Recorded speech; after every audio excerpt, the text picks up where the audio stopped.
YouTubers, I don't know. Are we Gamers! recording right now?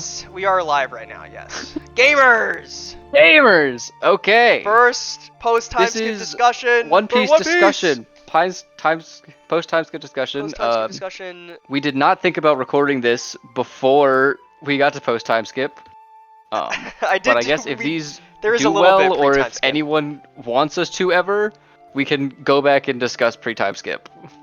Yeah, I'm sure there will be plenty of time to discuss the whole of One Piece when we're all caught up. I mean, yeah, once you catch up, we're probably gonna just, discuss run it One back Piece every immediately. week and reread the whole thing, exactly. Reread the whole thing immediately after we finish it, yeah. This is the first post-timeskip discussion covering Return to Sabaody, as well as all of Fishman Island, and if we want to, the first chapter or two of Punk Hazard that I've read from the end of Volume 66. Yeah, we'll see. I don't know. I don't know. I'll probably keep Punk Hazard till it's we can keep Punk Hazard to itself, unless I want to talk about what little I've seen, which is basically nothing. Yeah. And I don't you know. saw Smoker, which is enough for you. God, I saw Smoker. Smoker, not yet. Yeah, there's plenty of things to talk about other than Smoker. I don't really have a lot to say on Smoker other than holy shit, he looks so cool. I don't know how we want to go through this, because before we've been kind of doing chapter by chapters, but this time we have 5.5 volumes, which is a lot. So I don't know if we want to do it chapter by chapter or how we want to do it. I guess I can just I guess we just talk about what we want to talk about because I mean, Return to Sabaody isn't a super dense arc. I mean, a lot of cool shit happens, but it's not, I think, you know what I'm going to do? I'm going to pull up Return to Sabaody. And I think I want to talk about, first things first, I want to sort of talk about the Straw Hats. The new looks for all the Straw Hats, and I'll sort of lump both the initial impressions as well as my impressions now that I've gotten through Fishman Island about what I think about each of the Straw Hats and their new designs and their new everything. Because I think I may have some slightly controversial opinions about the Straw Hat designs. Alright. So, just looking at the order, I guess we start with Brook. Oh man. Oh, I love the skeleton! For anyone at home listening, because this is the first time you're ever going to be seeing us, this motherfucker loves Brook. I love the fucking skeleton. There is the pre-timeskip roundup, but that may just not exist because of copyright music. Yeah. I love the skeleton. It's a real shame for Brook that we did the Straw Hat ranking when we did, and not right now.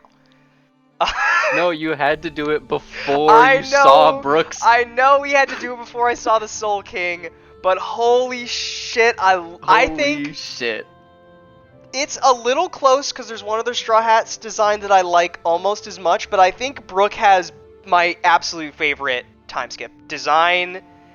And maybe also new power set.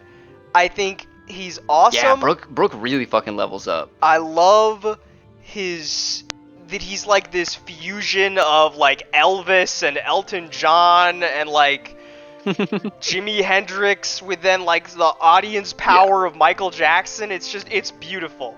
This stupid skeleton. I love that they made 2 whole ass songs. Yeah, they did. They made 2 whole-ass songs, one of which is a series of skeleton puns, and the other one is about Luffy. It's so good. I love this design. I love the crown hat. I love the heart sunglasses that give you some extra facial expressions, because, Brook can't be as facially diverse as other cast members because he is a skeleton. Right. So the glasses let him do different looks than he would otherwise be able to do. Right. I love the Soul King design so much. I love that they in his introduction there is over a responder snail. Someone says, "Bring out the stretchers. We have people fainting left, right, and center," and he's not even gone on stage yet. I love it. It's so Dude, great. it's his fucking aura. His Conqueror's hockey. I love Brook's new design. I love that he is a soul manipulating musician. Yeah. What the hell? That's so awesome. It's crazy. It's really cool. I No, love what Oda did with Brook's power set in post time skip. Yeah, and I love instead of him just being a skeleton and alive again. And I think Brook is one of the characters, and I think Brook's time skip design has also helped a lot by the fact that we had such a small amount of time with Brook, that I think that this design and what he does immediately in the arc is so telling of both the power of Luffy as a friend and the bond that the Straw Hats have. That this is true for all of the Straw Hats during this section, but the fact that, like, even someone like Zoro has known Luffy for about 6 months, maybe? Yeah. And then like, they have not spent like a hugely significant amount of time together. And then they spend 2 years apart. Like 4 times longer than they've known each other, or for someone like Brook who has known them for maybe a week or 2 at most. Right. Spends 2 years apart from them, becomes world famous, and throws that all away because he wants to go to the New World with the Straw Hats. Of course. And I love that. I love that he's willing to throw away his fame, his potential fortune, his fan base, and sends it off with a song about how Luffy saved him from the darkness, and when Luffy says that dreams are possible, even Brook can believe. And I mean, that you did go back and watch that part in the anime, right? I have watched the songs. I've listened to the songs a bunch. I've seen the dub clips of the songs also with Ian Sinclair, who is great. The moment where he like tells the crowds, like, you could tell the world that Monkey D. Luffy is gonna be king of the pirates. It gets me every time. Yeah. Because like the Marines are like, we have reason to believe you're humming Brook. It's like, you tell the world. Have you seen the Straw Hats' new bounty posters? No, because the one they show of Brook is human Brook still. I haven't seen. The only thing I've seen is Luffy still has the same one, I thought, and it's 400 million berries now. Oh yeah, I guess they probably haven't gotten their new bounty posters. I mean, the world has only seen them like this for a day, and like half a day when they're in Sabaody, and then they've been underwater for a day. It's been like a day and a half that they've been back. So, and I think I don't know how true this is, but I'm pretty sure that, from what I understand, from Return to Sabaody to the end of Dressrosa is like 4 days tops, which is crazy. Yeah. Because that's like 20 volumes. Very quick. It's some JoJo's Part 5 shit where that whole thing takes place in a week. It's the same sort of thing. But I absolutely adore Brook's design. I love his power set. I love his new look. I love that there's just something, I don't know what it is. I think there might be more to it than just, oh, they're good friends, like they're Nakama or whatever. But the way that the Straw Hats have this unbelievable bond, and I talked about this a little bit with Blackbeard when I during the pre-time skip discussion about how I don't think Blackbeard has that same kind of bond. But like, I don't know if there's any crew on the sea other than maybe Roger's back when Roger was still around, where you have someone like Brook who was on the crew for 2 weeks, go away for 2 years, and the whole time he's thinking, I can't wait to get back to the crew. Exactly. After he becomes world famous. Like, there's just nobody, there's no crew on the ocean that's doing that. There's something different about the bond between the Straw Hats that pulls them together. Maybe the red hair pirates. Maybe. And if I may add, Buggy's crew. Okay, yeah, but they lost Buggy for like a week or a couple weeks maybe. Okay, you think they wouldn't? That's Come on. true. I mean, to be fair, didn't Alvita say they were giving up on Buggy? Yeah, I think they did actually. Didn't they give up on Buggy once they saw how impenetrable Impel Down was? They were like, well, shit, we're sorry, Captain. But now that Buggy's back, the Buggy's followers from Impel Down, I think, would follow Buggy for 2 years, for sure. Yeah, absolutely. I don't know about Kavachi and Moji. But I love Brook's design. Anyway, we can move on to the next character, who is this. I don't know if this is controversial or not. My least favorite, Sanji. I mean, yeah, Sanji doesn't really change a whole lot. That's my problem, is that Sanji's design is basically the same, except now I have the knowledge that one of his eyebrows swirls on the left side and one of them swirls on the opposite side, and that's really frustrating. I don't think that's true. No, because his left eye swirls at near his nose, and the other one swirls on the outside of his face, doesn't it? No, I don't think so. Because he swapped his hair. Let me look up pre-time skip Sanji real quick. No, they don't look up Sanji. Just don't look up anything on me. I'm telling you right now, they swirl the same way. They both go to the left. No, it's not that they go to the left, it's that one goes to the outside of his face and one goes to his nose.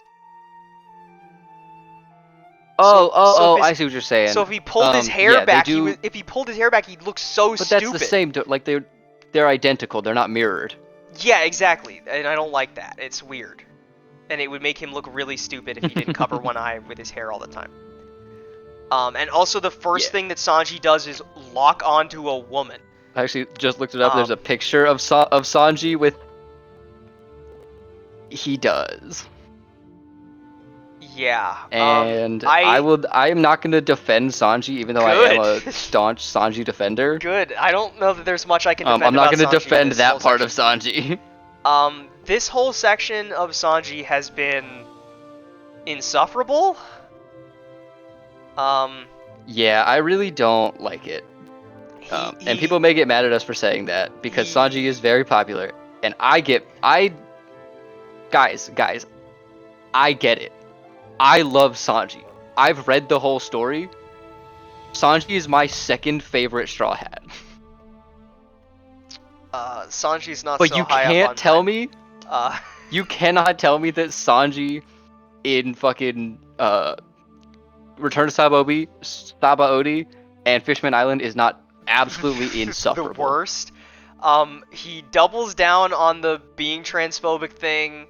He is like increasingly pervy and predatory towards women.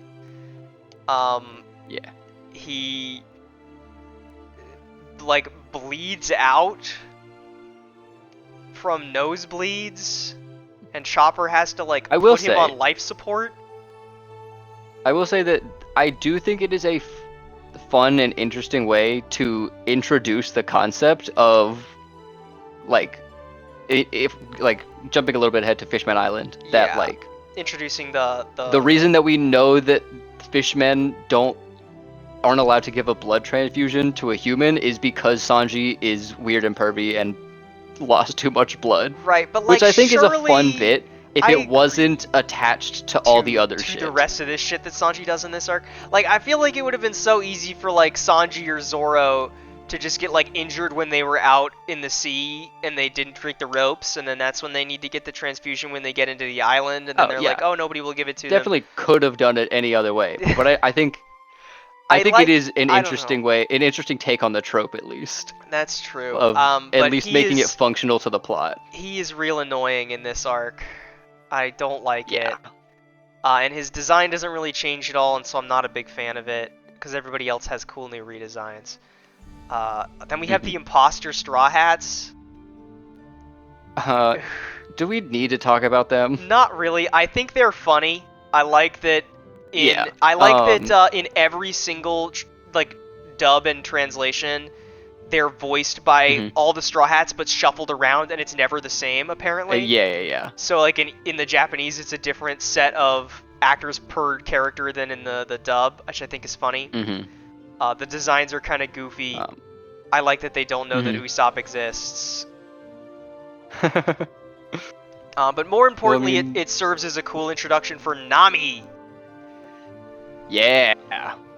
And maybe this is controversial. Design also doesn't change a whole lot. I am not a fan of Nami's time skip design. Why? Because I feel like, so here's the thing. I feel like I could be turned around because I like the idea of Nami growing into herself and not being the same scared girl she was back in Arlong Park, and growing into like being in control of herself and being the one who defines what she looks like and what that means. But it feels like it's just because Oda wants to draw her boobs more often. Yeah. Because she gets this really cool moment at the start here in Return to Sabaody, and then she has not done anything since.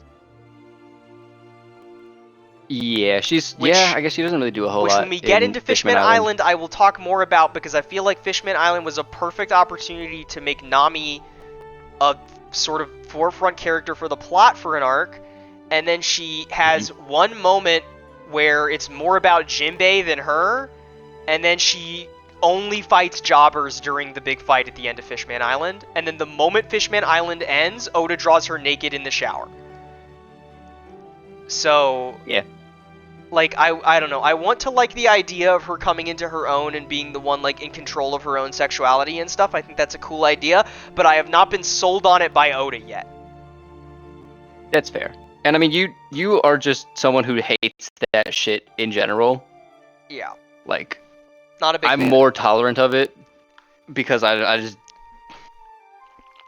guess I just can. It's just it doesn't affect me. I'm not the most intolerant. I just, like, it feels like Nami keeps getting sidelined, and I feel like this design would be cooler if she was not getting sidelined every arc.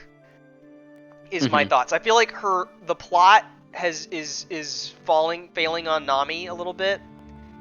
And the design hurts as a result of her not getting as much plot relevance as I would like her to have, which is maybe just the challenge of having a main cast with 9 characters on it. I mean, it is hard, like, especially when, like, the villain group doesn't also have 9 significant players. Because, I mean, it's not like Hody Jones's crew is, like, particularly intimidating, but there's not even one of them for each of the Straw Hats. Because Robin also, we'll get to Robin in a minute also, but Robin also doesn't get a major enemy to fight. She just has a cool moment, unlike Nami, but she doesn't get an enemy to fight either. Yeah. And I'm worried about Robin falling into the same, like, getting sidelined by the plot that Nami keeps getting. But maybe Oda will restore my faith in his ability to write women soon. Because, I mean, I did like some of, like, Shirahoshi is really good in Fishman Island, and Otahime. Yeah. But I'm not sold on Nami. Oh, yeah, for sure. Then we have the Sniper King, Usopp. The Sniper King. Look at my boy. Usopp has a great fucking redesign, dude. Usopp's redesign is awesome. He's so big.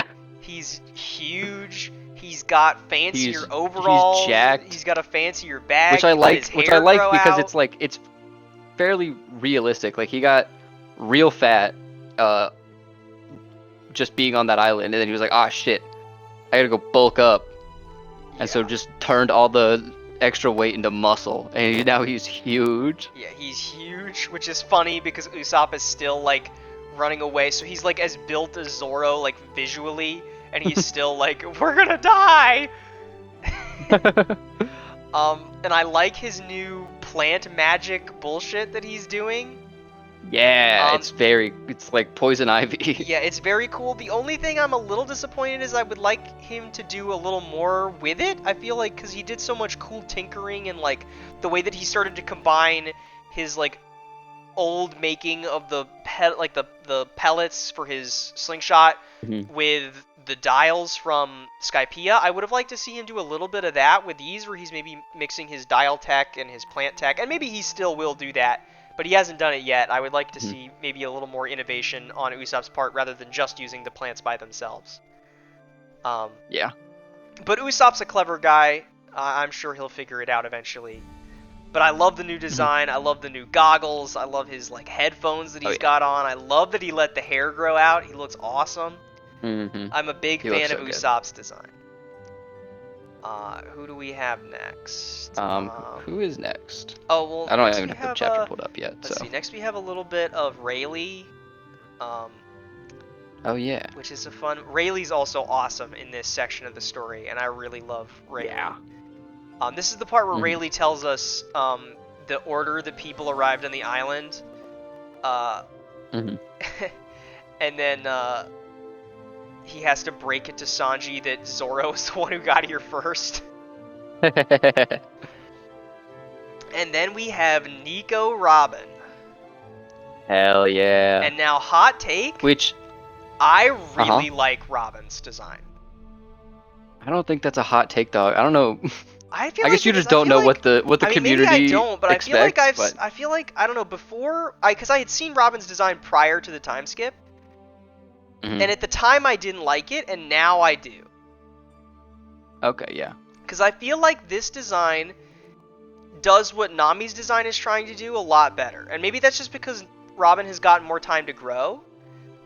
But I feel like this is Robin like pulling herself out of that like Miss All Sunday Devil Child persona that she sort of had to wear for 20 years, and taking design elements of that she likes and then building them into her own and what she actually is and who she wants to be.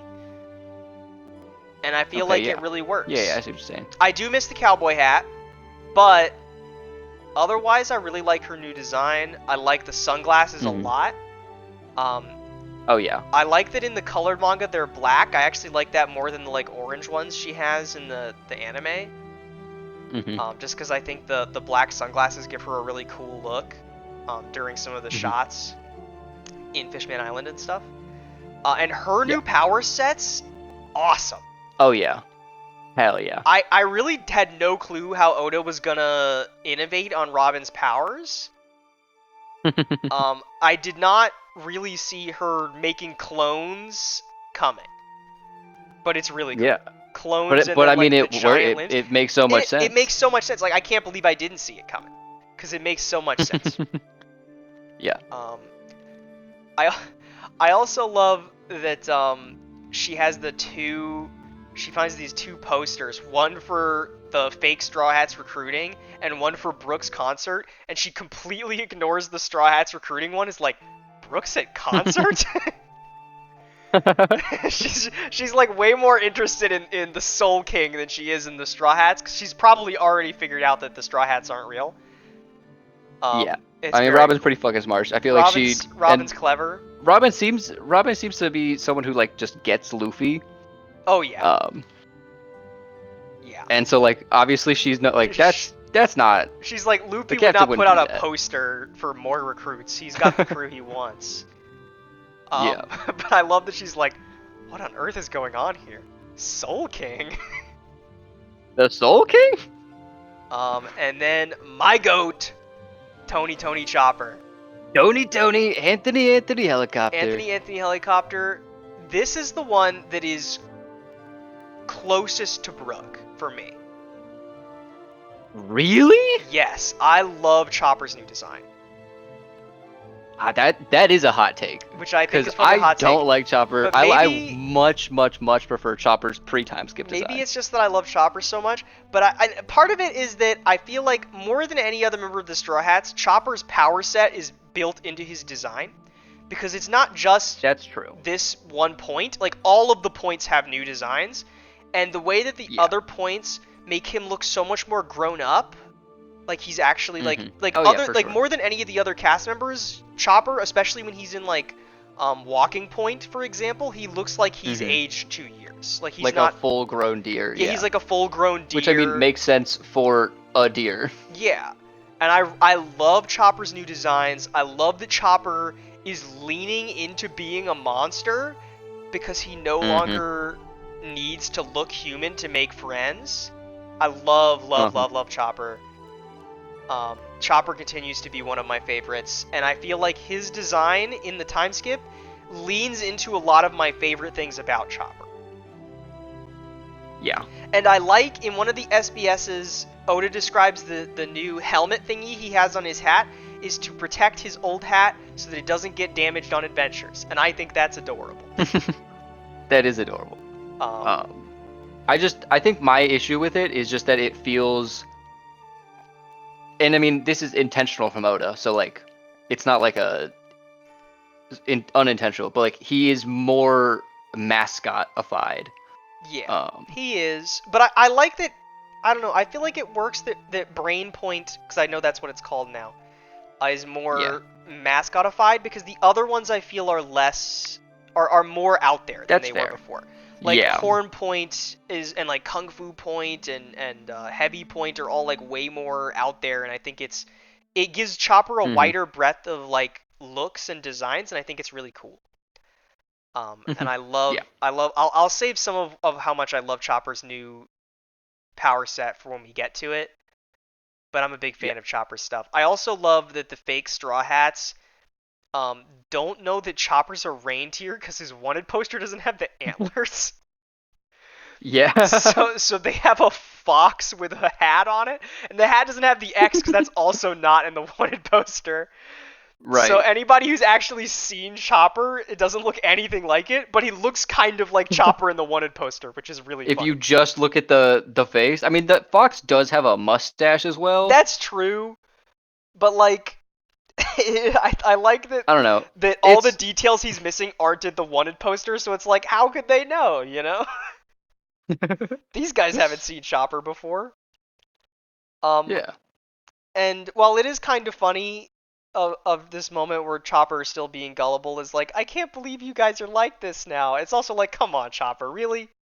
Come on, Chopper. You really have no faith I mean, he in the was the crew one like that? he was one of the only ones to believe the Sniper King thing. That's true.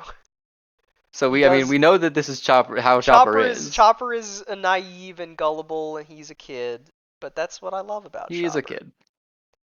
Oh yeah. Let me restart the music. It was supposed to be looping, but it did not, so it went away there. Oh. Then. Apologies if there was no music. I can't hear any music. This is just for you guys. That's just true. And for me, I get to listen to the music. Yeah, you do. And then I guess I could play my own music, but I don't want to. This awesome shot of Luffy. Looking back at the guy. After the fake Luffy gets knocked over. But I'm gonna save Luffy with his for last. giant backpack that Boa packed for him. Boa pack. Where does she say that she packed him?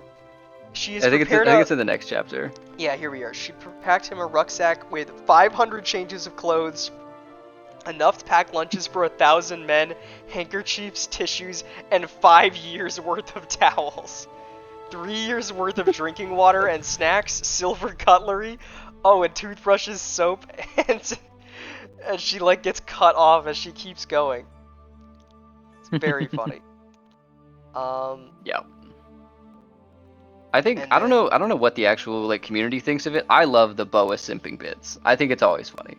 I also like it. I don't know what the community thought is either. I think it's funny. And then we get this really cool moment of Luffy conquers hockeying all these guys after dodging the bullet, presumably with observation hockey. Yeah. It's just such a cool moment, immediately showing that like Luffy is so far beyond like petty guy, like just a random pirate goon, that he doesn't even need to move to beat them. He just doesn't have to care. I'm gonna save my thoughts on Luffy's design until we get him out of the cloak, though. Okay, alright. And then we get the Sunny with its coating on. And we get Frankie. Now, Frankie's design is one that I initially was not a fan of, because it is a very large departure from what Frankie used to look like. He was before. But as I have watched and read through One Piece, Frankie now has one of my absolute favorite designs in the whole series. I am currently mixed on Frankie. I like a lot about Frankie's new design. I don't know if this is maybe the best way to describe it, but I like that this, to me, is like Frankie's idea of what a cool cyborg robot guy looks like. Yeah. Like Frankie's vision of that is like a Power Rangers villain. And that's kind of what he looks like to me. And I love that idea of like this being what Frankie thinks is cool. The only thing I'd miss is the pompadour. But I mean, I like that he can give it back. He can get it back. He does get it back when he's piloting the mech during Fishman Island. He has the pompadour and it looks awesome. Like his design with the pompadour looks so awesome. And I like that he Mhm. could just change his hair on a whim, because of course Frankie would design a system that would allow him to Yeah. change his hair on the whim, because it's Frankie.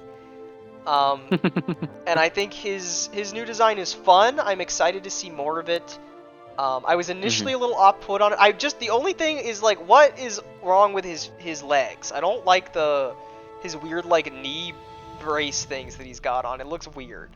Maybe it's just the way that it's Well, he drawn had to. initially, but, like, I don't know, it's just strange. Yeah, I don't. Honestly, it kind of just fades into the design after a while. Yeah, like, I feel like hardly even eventually I'm remembered gonna that they were stop there. looking at it, but when at first looking at it, I'm like, wow, look at his cool new arms, and like, what is wrong with his legs? I also love that Robin says, and you never change, do you, Frankie? Yeah.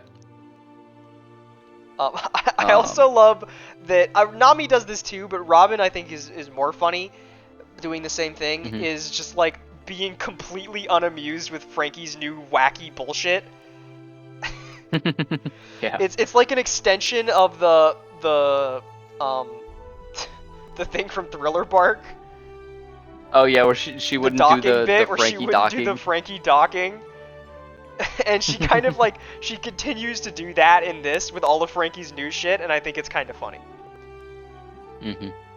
Um, I also love that he has to have bigger cola bottles because they have to fit in his big hands. Of course, they have to fit his hand. I mean, he does have the little small hand, That but little small hand. And then we come back to Brooke doing a song, which is awesome. And then we're back to Chopper again for a little bit. I'm not gonna keep talking about the fake straw hats. Whatever, who cares? it's Big Axe guy. It's Big Axe Guy, what is this guy's name? I don't remember this guy's name. It's Big Axe Guy from the Sentamaru is his name. Sentamaru, It took me a thank you. second. His name is Sentamaru. It's Kizaru's nephew, and he's commanding Yeah. a PX5 and a PX7. And he's gotten stronger over the last 2 years, presumably. Probably. And then we get to our last member of the crew, I believe, which is Roronoa Zoro.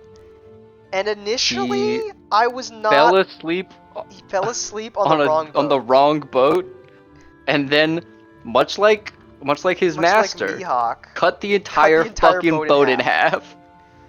And for a brief moment, I was like, Foxy Pirates? But I don't believe this is Foxy's flag. Because Foxy hasn't gotten his flag back from Luffy yet. But initially, I was but not... But he will. He will. He will. He's going to come back. I guarantee you Foxy will come back and challenge Foxy's Luffy coming to back, a bro. back fight to get his flag back. And they're going to end as friends, because he's going to get the flag back, and then they're going to be allies in whatever the final fight is. Just trust me. Trust me, I can see it. For sure. Definitely going to happen. But initially, I was not a fan of Zoro's design. Really? And part of that is because I think Zoro's pre-time skip design with like the tight shirt and like the black pants with the like bandana tied around his arm was just so perfect looking. And that I didn't like. I mean, I think that missing the eye is cool, but I'm upset that we don't get to see how it happens, because I feel like that's such a big thing. Yeah. Like, that's such a big scar. Like, I feel like that's a bigger deal scar than the one Luffy has, and Luffy's was a pretty big deal during Marineford. Yeah. So not getting the moment where we don't necessarily know that he lost the eye. Maybe he's just forgot to open it. That's true. I like that it's not he's hiding it for some secret power. He just forgot it's closed. He's half asleep the whole time. He just forgot. But I wish, I mean, maybe we'll get to see it eventually, like we'll flash back to him training with Mihawk and he'll lose the eye then. But I kind of wish we could have gotten to seen it. But I was sold on Zoro's design during Fishman Island when he put the bandana on and he takes like the top half of his like yukata thing off down and like it droops down, and then he's just bare chested, the scar out. Oh yeah. And then the bandana, like the way it frames his one eye looks so cool. And then I was sold on the design. Cool, dude. I was sold on this design when he went all out and he put the third sword in his mouth, but prior to that I was not sold on Zoro's design initially. Which I think is fair. Like it definitely is a large departure, and so it's from Yeah. a design that is so perfect. Like, because his original design is just, it's so simple. It's like beautiful simplicity. Right. And I mean, like, as someone who has existed on the internet and been aware of One Piece, that's probably what you think of Zoro as. Even though you've only been reading the story for a few months, like, that's the view of Zoro you have in your head. Yeah. And so for it to change is kind of weird, but... Yeah, because Zoro, unlike other characters, Zoro does not change his look too often. Right. Um, Although it is great when he does. yeah. And then I just love this panel of Chopper because he's so grown up and he looks so cute, and I love it. Yeah, deer... I was going to call it Deer Point, Walk Point. No, Walk Point.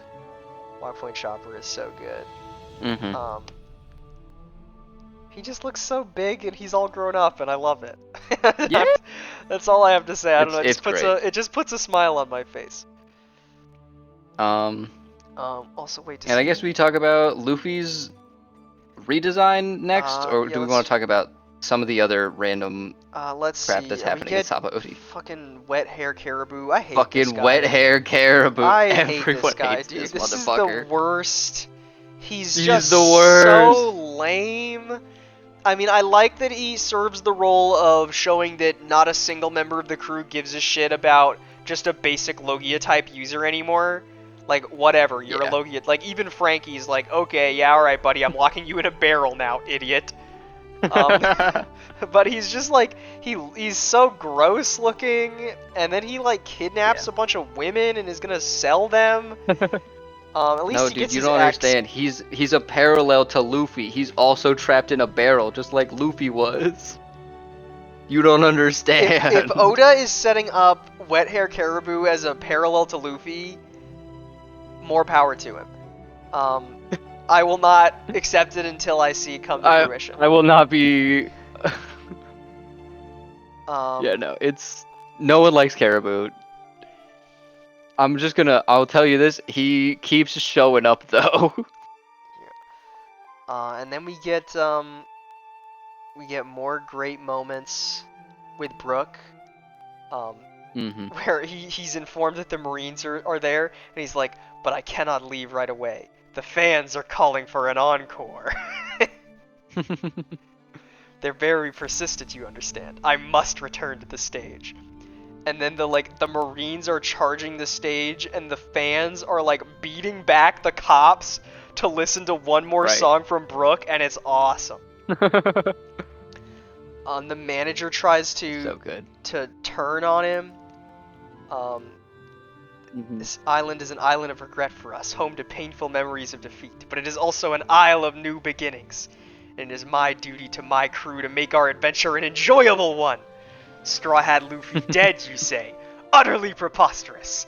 Tell the world from me, the pirate Straw Hat Luffy is alive! That man will one day be king of the pirates! How could this the journey possibly be a quiet affair? Oh, baby! I love him. This is also, in this arc and Fishman Island, Brook has said that Luffy will be the king of the pirates twice. That's my goat right there. Yeah. My goat. And then he sings New World to a crowd of cheering fans who are fighting back the police. It's not an actual shot in the manga, but I love in the anime version of this, the manager is like still pulling the gun on Brook while he's singing, and the other two bouncer guys that also pulled guns on Brook stop the manager guy. They push down his gun while they're both wiping tears out of their eyes listening to Brook singing. And I just think it's a fun moment. I just love Brook so much. Yeah. Then we get the beginning of Chopper and Usopp, and will eventually also be Luffy, thinking that Frankie is the coolest thing ever. Of course. Which is fun. Meanwhile, Robin and Nami are completely ignoring Frankie to say, "Oh, look at you! It's been so long!" to each other. But it's a fun moment. Rayleigh comes back. I love Rayleigh, dude. Holy shit. We're gonna get to Rayleigh in just a second, but I love Rayleigh so much. And the crew's like, but what about Luffy? He's not here yet. And Rayleigh's like, don't worry. Luffy's on the island. And they're their faces, they're all so happy to hear that Luffy is here. I mean, imagine how how long? I mean, it's been 2 It's been years, 2 and they're like, years. None of finally them we have get to even see heard our from Luffy. captain. Yeah. I love it. Um, Uh-huh. I love that Brook makes a getaway thanks to Duval's men. He disappears in like a big, like a pyrotechnics smoke from the stage. There's also, I forget if it's only in the anime or if it was earlier. There's also a moment where he thanks his backing vocals and his instruments before he leaves, Yeah. which I think is fun. That's really good. Sanji and Zoro immediately start arguing with each other. So 2 years Right, has of not course. dulled their senses at all. And I love that both of them are like immediately digging at each other so hard because like Zoro continues to bring up that he was here first and that Sanji was 7th, and then Sanji keeps like dumbing down his sentences because he's like, "You're too stupid to understand, aren't you? Let's see, Marines coming, we ship run. You get it?" And then there's the great It's moment. so good. There's a great moment where the Marines are like, "We know you're here, Straw Hat Luffy." And they're talking to fake Luffy, and then real Luffy's like, "How did Yeah. they recognize me?" The pacifistas are kicking ass against the jobbers. I also like what's this Sentamaru? I like that he knows that this isn't the real Luffy. I like that he beats the guy's head in and says, "Straw Hat's not a piece of worthless trash like you." Hell so yeah. Sentamaru, another Marine that has some level of respect for Luffy, which I think is interesting because he is really, I mean, his experience interacting with Luffy is just watching Luffy break down as he thinks all of his crew members just wiped out of existence. And then Which, I mean, I guess that and had then an impact on him. That and a little bit of seeing him, I guess he saw him free Ace also because he was at the Marine Fort. But I think it's interesting that Sentamaru believes that Luffy is I would say, different than I will also a common say pirate. that because I think you might have forgotten, we do know that he is in some way, I think he's like Vegapunk's bodyguard. So he's in some way tied to Vegapunk. Okay, I did not Which know may, if we're going along with your theory that Vegapunk is a Vegapunk good guy, is or good guy adjacent at least. at least good guy adjacent. There's maybe some like some residual wear off from Vegapunk on Sentamaru, but like this guy's not so bad. Yeah. Come on, Sentamaru. He's at least not the. This is what Vegapunk sounds like. Yeah. Vegapunk sounds like, "Hey, come on, Sentamaru." Hey, I'm walking here. Hey, Sentamaru. Hey, I'm Vegapunk. Hey, I'm Vegapunky. Okay. No, that's Capone Beige. That's Capone Beshi. It's a different character. That's his voice. I also like that Luffy doesn't even realize that guy was pretending to be him. Yeah, no, he didn't clock it at all. Like I love that it's the opposite of Chopper, where rather than like thinking that this is the crew and they're like they've changed so much in 2 years, he's like he didn't even think that was them, which I think is hilarious. He's like, who are these guys? Who are these guys? Why are they dressed like that? Why are they dressed like that? And then the PX5 or PX7, I forget which one, tries to shoot at Luffy, and he's like, "What was that for? My boot is in this bag, you know." And this is a hot take, although it is no longer my opinion. Initially, I was not the biggest fan of this design for Luffy. Really? Because it felt weird for him to have sleeves. It really threw me off. I guess that's fair. It's the sleeves. If I'm being and, like, 100% honest, I didn't notice notice that his jacket changed. The sleeves and the frilly bits were initially a little off-putting. And I don't know if this is true. I thought I saw somewhere that this is like this red jacket that he's wearing here at the start was something that Boa wore during pre-time skip. I could be wrong on that. Don't quote me on that. I think so. I think that's true. However, after an arc of sitting on it, I like the design. I like immediately, like after just a little bit, I stopped being bothered by the fact that he had sleeves, and I was like, "That's Monkey D. Luffy. He's got the straw hat. He's wearing red. He's got blue shorts. That's him. That's the guy." I don't. It was a little weird that he had sleeves, but I'm over it already. Yeah. And also I feel like maybe it's just like the anime does it differently, but I feel like I having seen this design before, I thought the scar was a lot more pronounced and like bigger and thicker. It's a lot like thinner I mean, of an yeah, X. it's drawn But maybe differently. he just like makes just it like more thick looking as time goes on. yeah. But I Oda is love the not scar. like The scar is cool. super tied to like a character model as we That's true. know about with the heights. That's true. That's true. And there's nothing wrong with breaking character model. Exactly. He does it a lot with Brook in this arc to allow him to emote and do different things. So I also love just the reactions of and all then but we do goons. get this moment of Luffy being Luffy, attacked by the Pacifista PX5 and then demolishing one-shotting it. One-shotting it. And these are the same Pacifistas that it took the whole Straw Hat crew working in tandem to beat one of. Barely. Exactly. 2 years ago. It's such an effective way to show that how Luffy, powerful they are now without them being like going around in a circle telling Rayleigh, well, Rayleigh, I can shoot plants now and now I use my 3 swords gooder. Yeah, I really like the way that It's Oda just shows you just immediately how know strong the because you crew have is. a benchmark of this guy fucked us up, and now basically every member of our crew can solo one of these guys. I love this panel of the jet pistol one-shotting the Pacifista. It is it's such so good, dude. I don't know if he was pretty good pre-time skip. I feel like Oda's action panels have gotten way better. I agree. Yeah.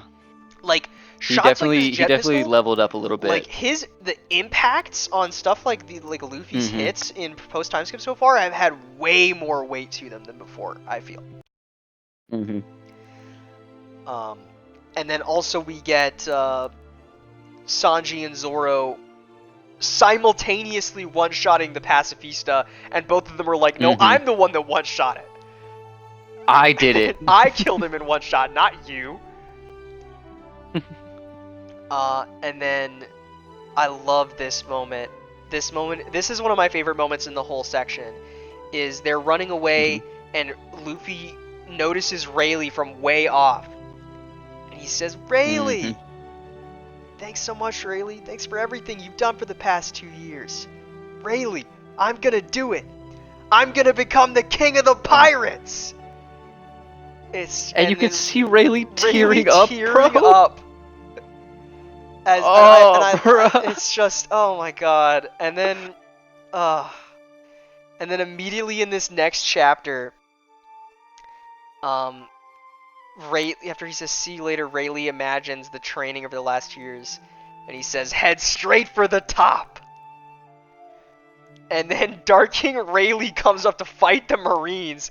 He says, my apprentice is setting sail. You may do as you please, but I suggest that you won't cross that line. After he cuts like a line straight in front of the Marines, and it's so awesome. And I love that he calls him my apprentice. He says, my apprentice is setting sail. Do as you please, but I would suggest you don't cross this line.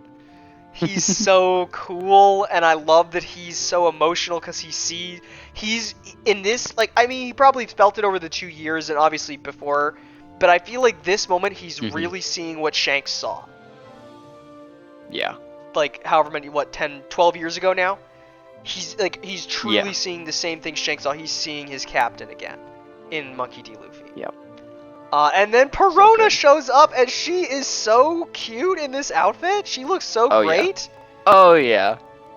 Her glow up is awesome. I've seen people say they don't like timeskip Perona's design. They're out of their fucking mind. Timeskip Perona's design is awesome. Any of you listening who say that, you are just wrong. I love that she's got a replacement. My opinions for her are the ones that are bear. correct, and yours aren't. I love her big top hat with roses on it.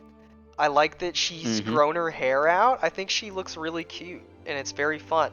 I also like this moment. I hate the Sanji part of the moment, but I like that Sanji starts like sniffing her or something, saying a real woman, and she goes, of course I am. What are you, sick in the head? Which I like. I just like Perona saying that Sanji is sick in the head. I think it's funny. Yeah. Um, I also like that we get the information that the reason Zoro got here first is because Perona brought him here, and not that he made it his way Yeah. by himself. Yeah, Because no. he would have gotten Zoro lost. did not do that by himself. I also, and then we get more of the crew meeting up. I like that Brook tries to do the panties thing and then immediately gets his skull cracked in half by Nami kicking him in the face, which is wonderful. Yup. Meanwhile, Sanji's just gets to sort of be like that for like a couple chapters.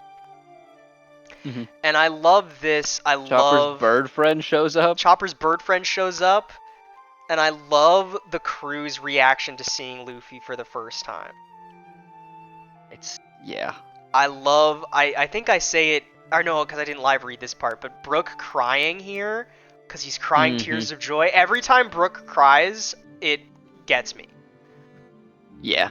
Because, like, I love that Brook says, I've missed you so much. Because, like, I mean, as evidenced from the song that he wrote and performed. He wrote about him. Like Brook knew Luffy for 2 weeks. But Luffy literally brought him out of 50 years of eternal darkness. He saved Brook's life. He saved Brook's second life. afterlife. Yeah. And made him dream again. And that's like, so powerful. In a way that, like, I think isn't super, like, it's kind of understated. I mean, like, because it's not as big and bold as Luffy saving Robin or saving Nami. But it's like, just as big of a deal to Brook as it was for the two of them. Exactly. Which I think is really cool. And I love Brook. Also, I was going to say this before and then I got sidetracked. I also love that this is the first time we've seen Brook not in the clothes that he died in. Yeah. Which I also think is powerful for Brook moving on and choosing to live. Is he's not still in the same outfit that he died in 50 years ago. Yeah. Which I like. And then Sanji happens. Yeah. And then Luffy starts freaking out at how cool Frankie is. Yeah. I love this face from Luffy. It's so good. Mouth wide, starry-eyed, so starry-eyed that there's also sparkles around his head. Absolutely awesome. It's so good. And then Boa. I love this moment of like just all the friends that the crew has made over the last 2 years. Like Boa shows up, Rayleigh shows up, Perona shows up, Chopper's bird friends show up, the Hercules beetle guy and the weather people that Nami and Usopp met show up. I love that they the crew has made these like lifelong friends while they were apart, and those friends are now getting the crew back together, which I think is cool. Yeah, it's very. And I cute. like that Boa is able to frame this as like, you dare take my target away from me, since she swore to take out Straw Hat back at Marineford. So now she can like rationalize stopping the Marines from attacking Luffy because they're getting in the way of her prey. Which I think is funny. And then more Sanji. This is the part with Hercules, Un. Oh, and the trans women from Okama land also help. I forgot that they also helped. Yep. And then Sanji has like a cold sweat from them being Sanji's friend because he's the worst. Yeah. And then Nami starts to try and then Nami tries to explain how the bubbles work to the crew, and they're all like, yeah, I get it. Yeah, sure, And then she's like, none of you are paying attention. And then set sail! Fishman Island, here we come! What a panel, dude. This panel's awesome. Of the boat going underwater. Really cool. The crew finally back together. So good. I like Return to Sabaody a lot outside of Sanji being Sanji. I just love seeing the crew get back together. Yeah, of course. I'm just gonna skip past the Caribou I think shit, man. I don't think we. I feel like we have enough to talk about that we don't need to go, page by page. Oh wait, Hold on. There is something page by page to talk about here, right here at the end of Return to Sabaody. Yeah, there is. This is why I was skipping past Caribou. Gone in the blink of an eye. Monkey and the others all become so strong. You were watching. Of course I'm their fan, remember? Were you remembering something, perhaps, Ray? I suppose so. That's some ship you got there. Yes, I stole it. My house was burned down, so this is where I live now. I see. What's your name? Rayleigh. Well, I'm Roger. This meeting must be fate, Rayleigh. What do you say to turning the world upside down with me? He's got the fucking straw hat on.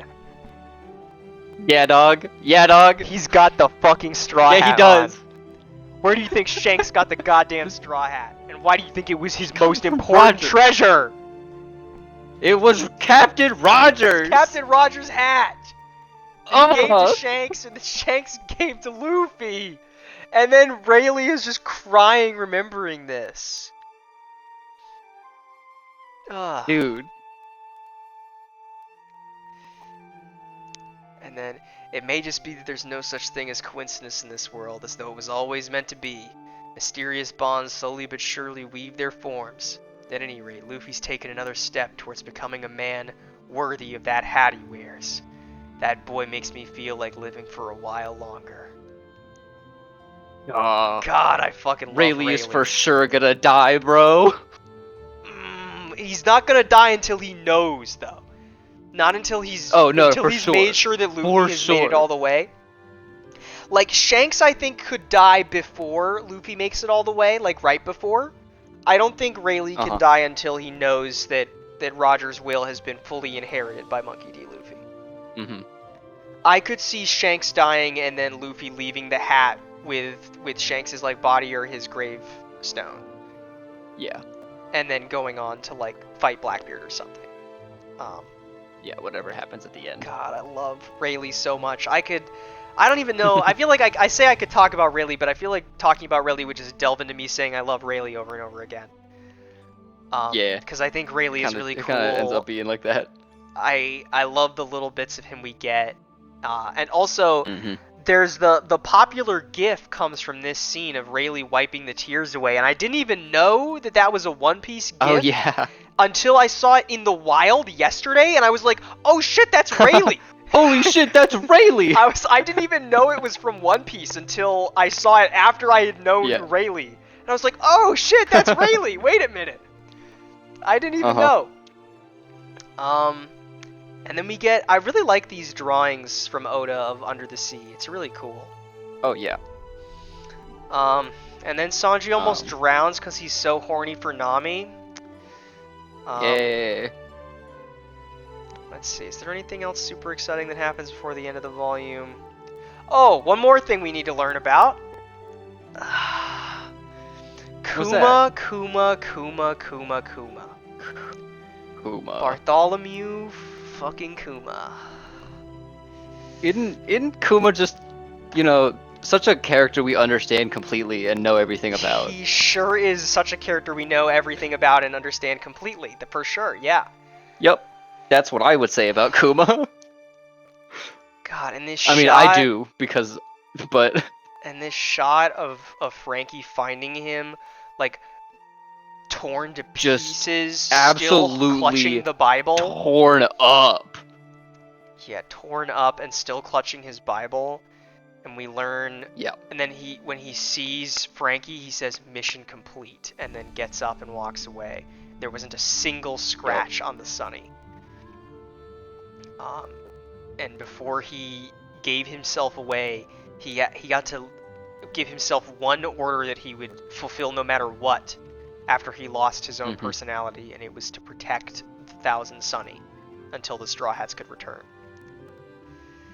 But why, oh why, oh why, oh why would Kuma do it? It just doesn't make any sense, man. Yup. Why would he give himself up? There has to be something more to it. Because I don't know, before I said it was maybe for the revolution, but I don't know if I believe that. I don't know. Because I can't see how giving the world government Kuma's body as a super weapon could be beneficial for the revolution, unless they have some way of like taking control of them or something, or they're like allied with Vegapunk. But I don't know, man. Especially when his final order was not like be loyal to the revolution or something. It was to protect the Thousand Sunny. Is interesting. Who knows? Who knows? And Who knows? And then we're done with that volume. Return to Sabaody. I'm gonna. What do I want to? I want to put up something for the visuals on the recording. What's like a good moment to put up for this arc? While I talk just sort of generally about things. I mean, I guess I can just keep sort of sifting through sort of quickly and talking about scenes that I want to talk about in sort of an order as they sort of arise. But I feel like, and I don't know, maybe this is a hot take, maybe it's not. I don't know what the general consensus is. But I really liked Fishman Island for the most part. I think that is a bit of a hot take. I think a lot of people who watch One Piece maybe not as like analytically as a lot of people in like the hardcore One Piece fandom see Fishman Island as kind of boring, and it does drag a little bit. It does drag a little like bit. It's I'm not not the gonna best say paced it's arc. not perfect, but I liked it. I love Fishman Island. I have some problems with it. Just skipping past all this caribou shit. I don't care.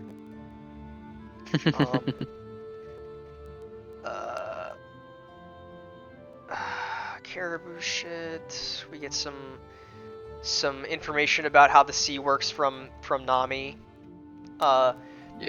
Brooke offers to sing Nami a song after she gets mad that none of the crew are listening to her explain the currents.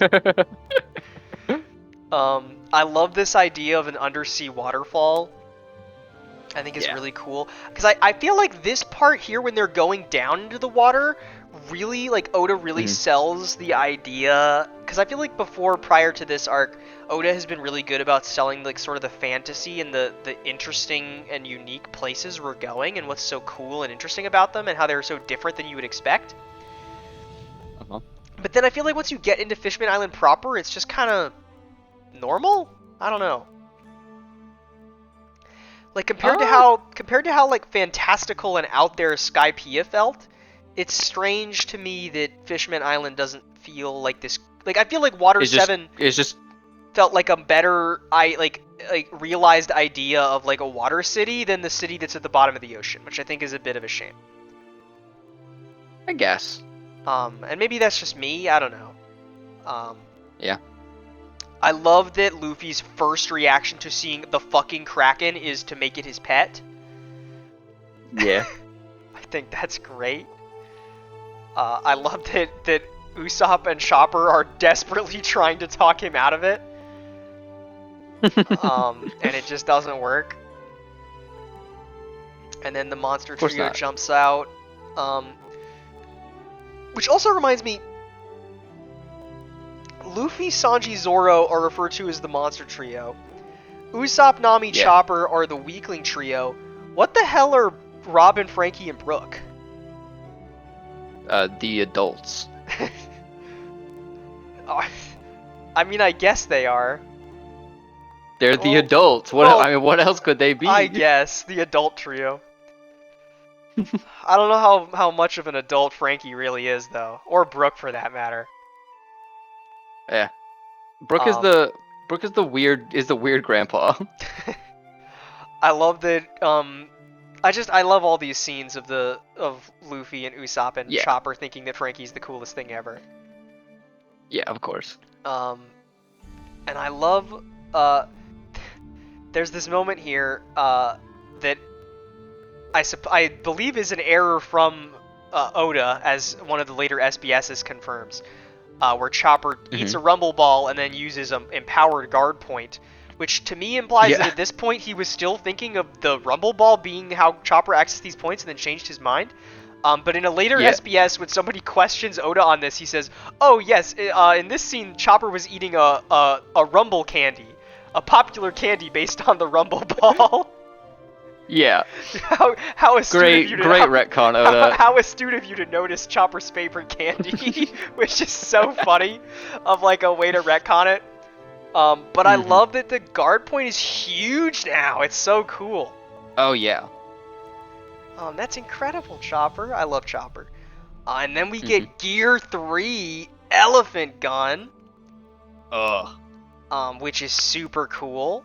We also get a grill shoot from Sanji. This is another thing, is that I feel like I've been the least impressed so far with the improvements from Sanji and Zoro, because I feel like they just feel like stronger versions of what they were doing, whereas I feel like a lot of the other cast members feel like they have wholly new evolutions on their concepts. Yeah, I mean I guess maybe it is harder to be like fully evolve a guy who kicks and a guy who swords. Cuts. And I mean, they do some stuff with Sanji, like with the airwalk that he gets from CP9, which I kind of predicted, I believe, didn't I? You did. That's a gold star. I predicted that Sanji was either going to use airwalking or Tempest kicks. He could still develop Tempest kicks, I suppose, but airwalking was something I had predicted he might do. That feels more like a sword thing, though, so I feel like he wouldn't give that one to Sanji. Maybe, but it is a kicking thing, so... Yeah, it is kind of halfway in between, so who knows? But I don't know, maybe it's hard to just make a guy who cuts good and a guy who kicks good sort of evolve on their power sets. I mean, they've evolved through like hockey usage, which is, I guess, harder to show than Brook being able to control his soul, his Robin and other getting like people's basically souls. a whole new moveset. That is Frankie having a kaiju robot, an entirely different body, and a pilotable mecha. But like I don't know, it's because like they visualize hockey really well with Luffy. And so far I haven't really noticed. I guess maybe it's not supposed to be noticed yet with Zoro and Sanji. But this elephant gun shot is awesome. Oh yeah, it's great. And it also, on the topic of airwalking with Sanji, because I think before I had mentioned that I thought that maybe multiple members of the crew would learn different techniques from CP9's powers. The 6 powers, the 6 powers, and like Luffy kind of learned Shave with Gear 2, and then now we've seen Sanji doing airwalking. But I was thinking, and I don't know if this is technically one of the 6 powers, but I believe it's something that both the Yo-Yoi guy and Lucci do, which is life return. Yeah. And I guess what does Kaku kind of do it too with his like neck manipulation stuff that he does? Like I believe that is life return. I believe that is the body. Yeah. I was wondering. I was first thinking of Chopper, and that maybe Chopper has developed life return, and that's why he's able to use points more effectively. Maybe doing something similar to what Lucci was doing during his fight with Luffy, but maybe a little more extreme because he's been studying maybe specifically that for 2 years without necessarily realizing that it's life return. And then I was thinking about, what about Luffy? Yeah. Because Luffy, I mean, he's a rubber man, but Luffy does a lot of weird shit with a rubber man powers. He does, doesn't he? Like, using his, like, rubber powers to make his, like, veins beat faster than they're supposed to, or whatever he does with Gear 2. And then, like, blowing up his arms big with Gear 3. And I'm wondering if that's maybe also life return. Like, maybe Luffy this whole time has had this, like, hyper control over his body after he spent so long trying to figure out how to use the Gum Gum powers more effectively. And then maybe he's developed that also without necessarily realizing it. Maybe. I think that's interesting.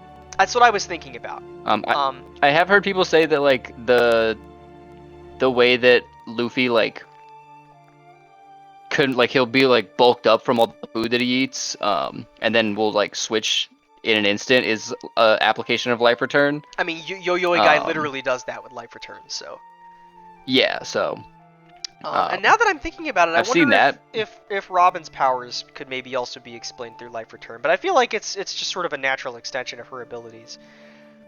Yeah. But it could also maybe be explained that way too. But I was thinking about life return with Chopper as maybe an explanation for how he's able to gain a finer control of points than is supposed to be possible for a zone type user.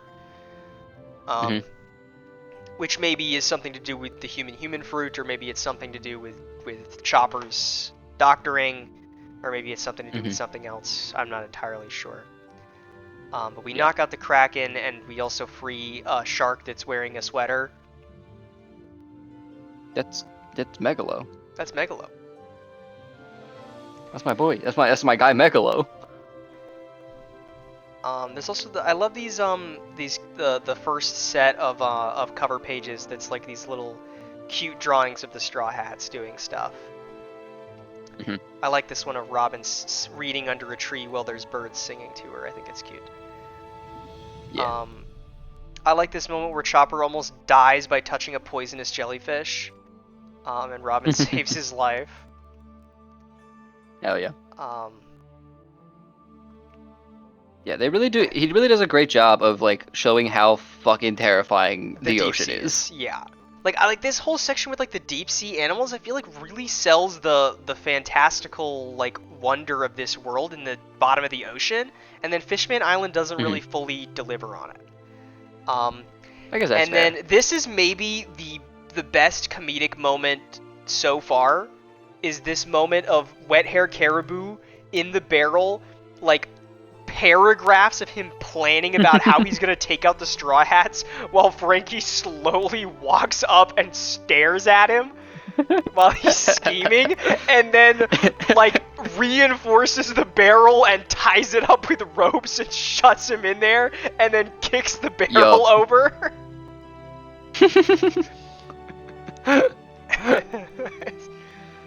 It's great. It's really good in the anime too. Yeah, and then immediately he leaves it alone. Like he's not concerned. He's like, "You all right, Chopper?" And then we get the volcanoes, the underwater volcanoes, the blobfish, some cool stuff. The anglerfish is a cool moment. We get this guy. Then we get freaking Watatsubi. We get this guy Watatsubi, who I assumed had like a really slow, deep voice, and then I watched a clip from the anime, and it's like ultra high-pitched voice, and I was completely thrown off. Yeah. I have nothing to say about this guy. Yeah, I don't think many people do. And then we have the Flying Dutchman, which I'm pissed off. You know why I'm pissed off? Because it's Vanderdecken. Because we wasted the fucking Flying Dutchman on Vanderdecken. And I hate this guy. This guy sucks, dude. I'm going to talk about Vanderdecken is... I don't think... Oda is really good at making you feel certain ways about characters immediately, like how much I hate Akainu. Like he's really good at making you hate a character. There is no character that he has done a better job at making hateable than Vanderdecken. This guy is a miserable, slimy sack of shit, and I hate him so much. He's gross. He's a pedophile. He's not exactly, but he kind of is even still. Yeah. He still has the moment it's where close enough. It's not worth. Yeah, you know. He still has the moment where he's like, "She's only 6. I'm sure she'll look even better when she's older."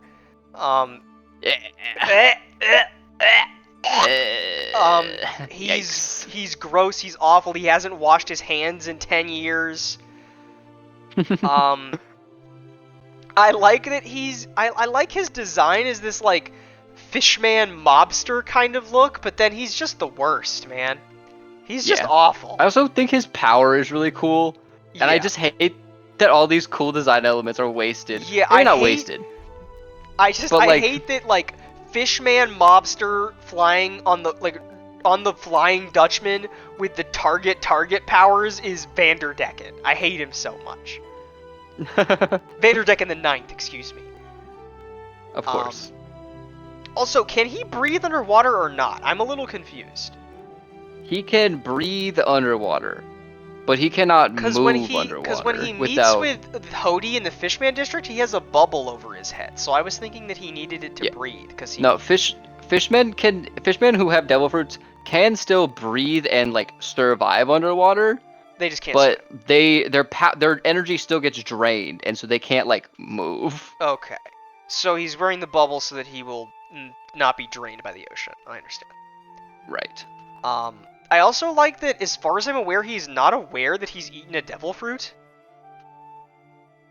I think Because wait, really? he says that he's cursed. He says that he has a curse. He was afflicted with a curse. Oh. Which to me implies that he ate a devil fruit without knowing what it was. And then it's just like, probably. why does everything I touch, like, go, why does it throw and lock on onto things? I also like this panel I didn't realize that. of the Kraken running away, and it's like doing a human sprint with its tentacles. I think is a funny panel. Yeah, it's funny. Where else do we have? We've got Usopp doing some greenery stuff. Mhm. We get our first. Oh no, we get Hammond. Who cares?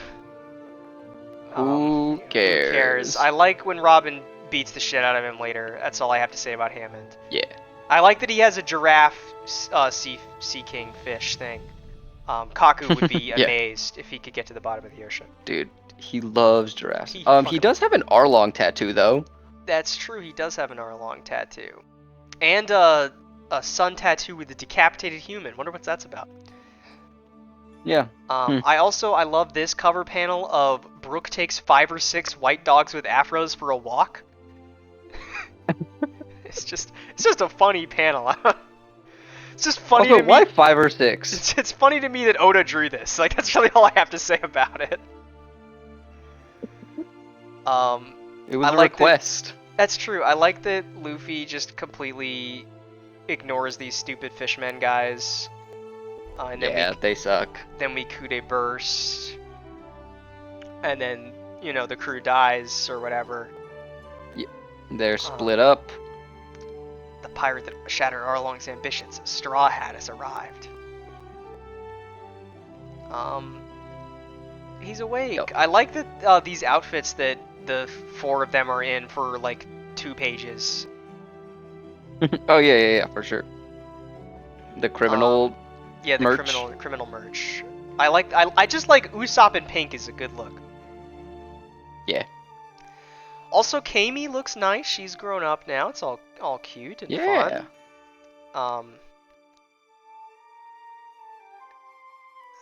Sanji, I don't know. What do I have to say? We just don't have to talk about Sanji. Yeah, I'm just trying to skip doing Sanji stuff. Then we have our first sighting of Hody Jones, who initially I was thinking this was going to be Arlong. I was thinking this was going to be Arlong and his nose was still broken off. And I thought it was going to be Arlong was back. But he had escaped captivity and made his way to Fishman Island. But it's not. And I honestly, I feel like this might be a hot take. I really like Hody Jones, actually. Me too. I think that is a hot take, but I'm a big fan of Hody Jones. I liked him a lot as a villain. I'll get more into it when I get further into the thing. I love this. I really like all these. He does a lot of these during these first couple pre-time skip volumes. These 2-page spread chapter starts that are just like drawings of all the Straw Hats together. I think are all great. Yeah. Sanji. Yeah. We make it to Fishman Island. We hear about Jinbei. Also, is his name Jinbei as in like with an N, or is it Jinbei with an M? I've always seen it as an M. Is your translation different? No. Well, because when Jinbei was first introduced, in this translation he was Jinbei with an N, like Jinbe, and then in the black and white at the same time it was Jinbei Jimbei. And then in Fishman Island, ever since post-time skip, he's been Jinbei with an M and with the I at the end. Yeah, I believe that is correct. I assumed that was maybe the correct translation. I was just not sure. I thought I would ask. It doesn't really change the pronunciation. Yeah, it doesn't change the pronunciation really at all, but I was just curious in case I needed to spell his name later. I want to talk about Jinbei, but I'm going to wait till we get a little bit further. I'm just going to keep moving my way through. Sanji is the worst. He loses blood. Chopper has to go find somebody who will give him a blood transfusion. They try to capture Straw Hat and crew in a net, and then Luffy one-shots all 3 of them with a jet pistol. Yep. Which is kind of funny because like these are the guys that the rest of the crew ends up fighting later in the arc, and they just get one-shot by Luffy. I don't know. We go around. We learn that the princes have a message from Jinbei. Supervised by Siamese cats, Vivi cleans the royal bathrooms.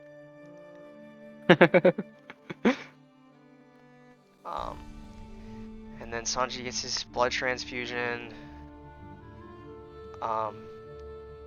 From Which, like I said earlier, I do think is an interesting way of introducing that concept. Yeah, it's if it wasn't attached to Sanji just being kind of the worst. And then he's also like, I don't know if these pirate twins Splash and Splatter are supposed to be like Newcomer people or not. I believe so. But Sanji continues to be transphobic. So, you know. Yep. L. And then Chopper does some more doctoring. He cures the poison that Luffy got afflicted with, although he mentions that Luffy was surprisingly resistant to it, and Luffy's like, oh yeah, I almost died when I got poisoned and Impel Down.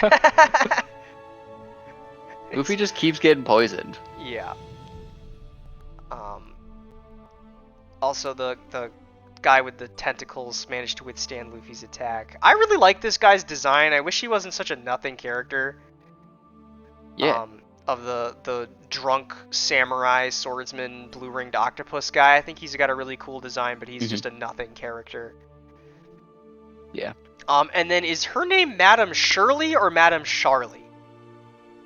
I've heard Charlie in the anime. Okay. Because in this translation it's Shirley, and then in the black and white it's Charlie. But yeah. I wasn't sure which one was more correct. And then we get we go a little bit further forward. Brook is back.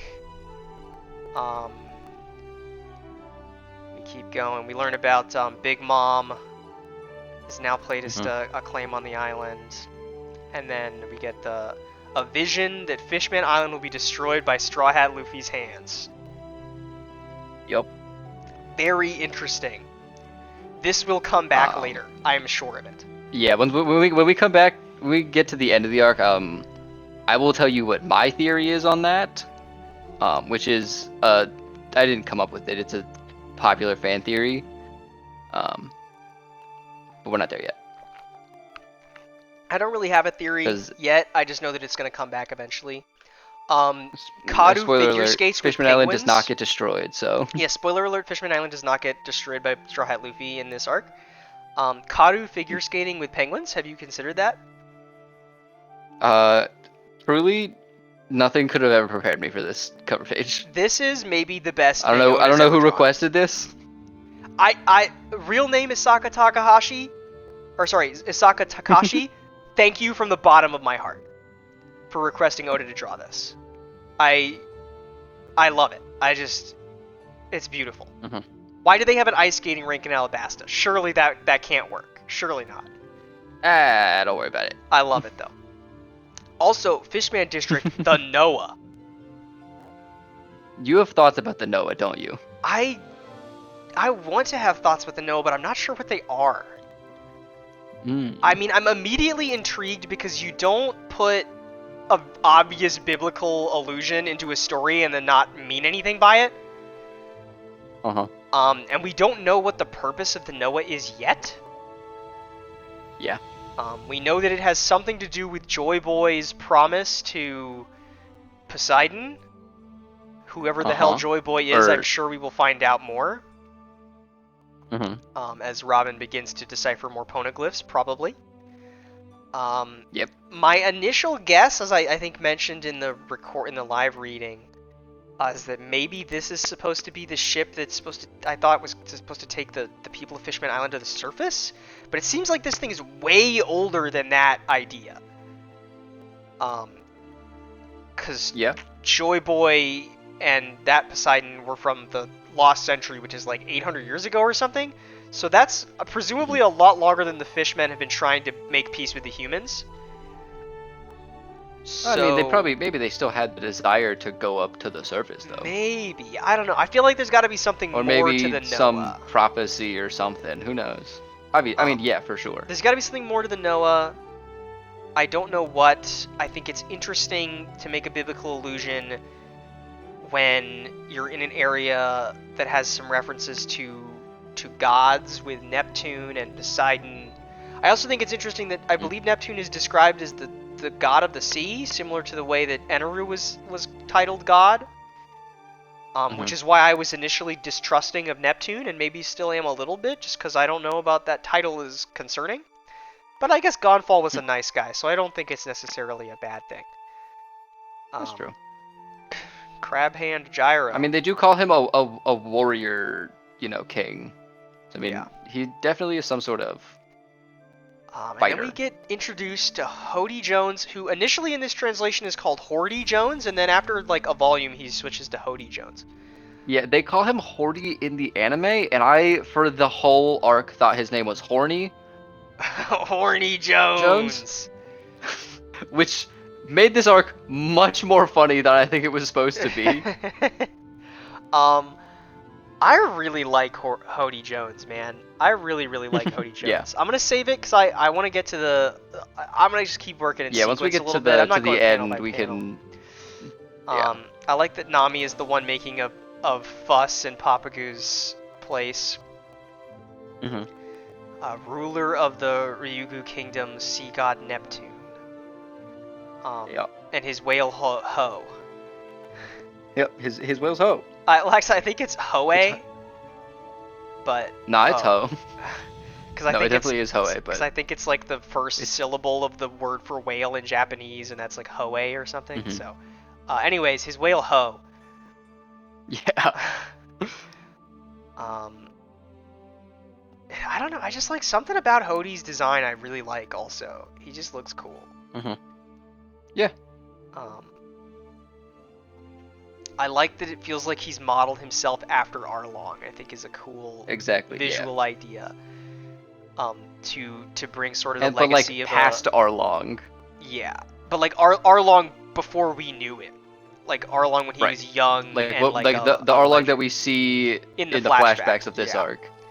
I also love He him. seems like he has a lot of the same style. I love him handcuffing himself and killing all of the pirates on this ship without his hands, and then breaking the chains after.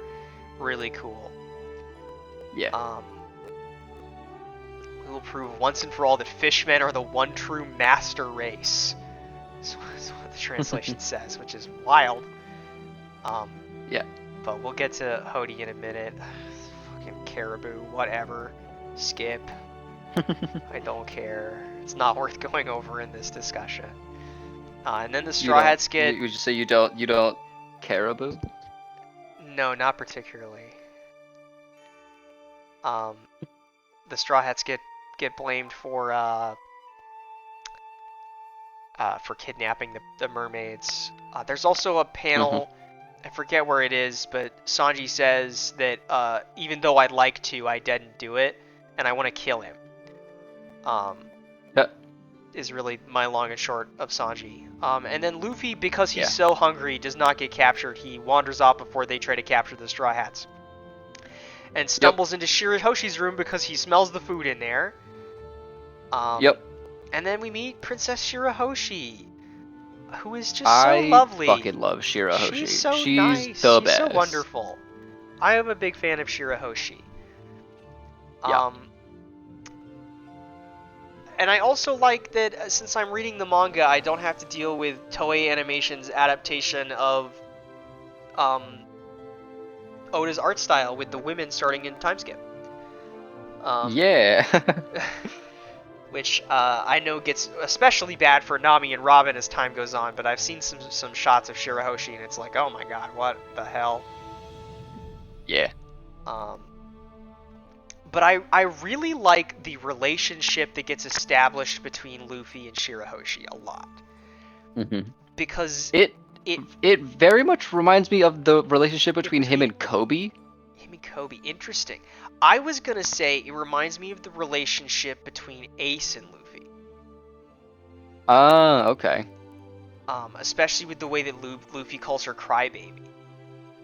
Yeah. And that I think, because a lot of this arc is showing, I think that Luffy is taking on a lot of the best traits of Ace, and then combining him with the, holy shit, I just remembered. Let me write this down before I forget. Just say it now. No, because we're not at Jinbei yet. I just remembered. I just remembered because I had two characters I wanted to talk about in relation to Jinbei, and one of them was BB, and that was the one I forgot. But I just remembered right now, so I sent it in the Discord so I don't forget. But I want to talk about Jinbei in relation to BB. What time is it? Okay, I can talk for a little bit longer. I don't know if we're gonna get to Jinbei, but we'll see how long this conversation goes tonight. Okay. I don't want to go for too long because I do have to go to bed at some point. That's fair. For anyone who is wondering, I am 6 hours ahead. So it's almost midnight. Yeah, he is 6 hours ahead of me. I live in America. He lives in Budapest. Yeah. Hungary. So. For now, anyway. Scheduling these things is a little tough. It's a little bit of a nightmare, but it's fine. Yeah. It gives me time to sit on it. I got to sit on Fishman Island for 2 days. So. But I really like the relationship that gets established with Luffy and Shirahoshi. I hadn't thought about the Kobe thing, but I like that too. Yeah, well, because he says similar stuff like, I hate people like you. Yeah. You're annoying as hell. You're so annoying. Stop crying so much. Why don't you shut up? God. Do you want to go to the Sea Forest? I love you. You're my friend, but fuck you. Let me get fucking Vanderdecken. I hate this guy. But then he's like, I didn't know it was your food, okay? I'm sorry. And then he immediately senses the battle axe that's coming, and he deflects it and saves her, which is so awesome. I love Luffy. It's such a good moment. Because I love, and this arc, this has been a thing that has been true of Luffy and the Straw Hats as a whole for a while now, but I feel like this arc has really made me think back and really understand this, and this comes up more later with the Jinbei conversation when Luffy says that he doesn't want to be a hero. But Luffy does these things, and he makes these changes, and he removes these obstacles not because he's like this morally upstanding character, or that he can't stand injustice, or that he's like a hero. He does it because people are nice to him. He does it because he does it because it's the Shanks thing. It's how Shanks, when Pummels pours the alcohol on Shanks, he doesn't respond. But when they mess with his friends, he kicks their ass. And Luffy is the exact same way. Luffy in this moment, so quickly, even though he thinks that Shirahoshi is annoying, he's like, boom, Shirahoshi, you and I are friends now. This Vanderdecken guy is trying to kill you. I'm going to kick his ass. She fed him. Yeah, you gave me food. You're awesome. This Vanderdecken guy wants to kill you. I'm going to kick his ass. Exactly. And then that spirals into like the whole thing with him taking down Hody Jones. So, like, he will topple entire governments and countries solely because someone he liked who fed him is in danger is sad he's like anything. He's like, wait, but Shirahoshi and Jinbei and Kami and Papagu are my friends, and Hody's gonna blow up the whole Fishman Island. I'm gonna go kick his ass. I'm gonna go beat that guy's up. I'm gonna go kick the guy's ass, and I love that about Luffy so much in this arc. Yeah, absolutely. And that this arc kind of reestablishes that in a more in-your-face sort of way, which I think is going to be more important moving forward as maybe we get some more morally questionable decisions from the Straw Hats that are sort of justified and understood through the way that Luffy acts and behaves. Yeah. But I love the way that Luffy so immediately becomes friends with her. He learns about Vanderdecken's whole thing, and he's like, alright, you and me are friends now. Before he even learns what her name is, and then that she's the princess. I really like it because well, Luffy is like when he finds out that Shirahoshi wants to go outside and like go see the Sea Forest or whatever. He's immediately someone who is going to be like, oh, that's what you want. This is your dream. I'm going to help you succeed in your dream. Yeah, like the moment we're friends. The moment he learns that she's been locked in this tower for 10 years, he's like, isn't there anywhere you want to go? She's like, yeah, there's a lot of places, but I can't. He's like, yeah, there must be a lot, huh? Let's go for a walk then. anything comes Yeah. flying at you, I'll If send it anything back comes where it flying came. at you, exactly. He's so good, dude. We get a cool moment of Nami and Usopp and Brook like fending off against the whole group, and then Zoro, who I think was like passed out drunk before this, is like, oh, I heard there was some fighting going on, so I thought I'd come play. And then Vanderdecken puts on a glove before he shakes Hody's hand. They decide they're gonna take out the thing, and then we start getting these cover pages of what the world is like, though all the places we've been now 2 years in the future, which I think are really cool. Yeah. This first one is yeah. I guess her name is, I don't even know what her name is, but the girl from Luffy's hometown has a kid now. Fuck, what is her name? I don't know what her freaking name is. I don't remember. And then off screen, these 4 Straw Hats beat the entirety of the Neptune army. Which I think is kind of funny. Fucking chain up Neptune. And I love, and then they start arguing. They're like, Brook's like, I think you went a little too far, Zoro. And he's like, you're one to talk. You started the fight, not me. And Usopp's like, no, we didn't. I was gonna run away. It's so good. I love the crew bickering with each other. It's very funny. Yeah, absolutely. Well, with not having them together for so long, it's just good to see them interact. To see them bickering. And then and then Nami like starts rubbing the cheek of this one fishman. She's like, "Where's the treasure stored?"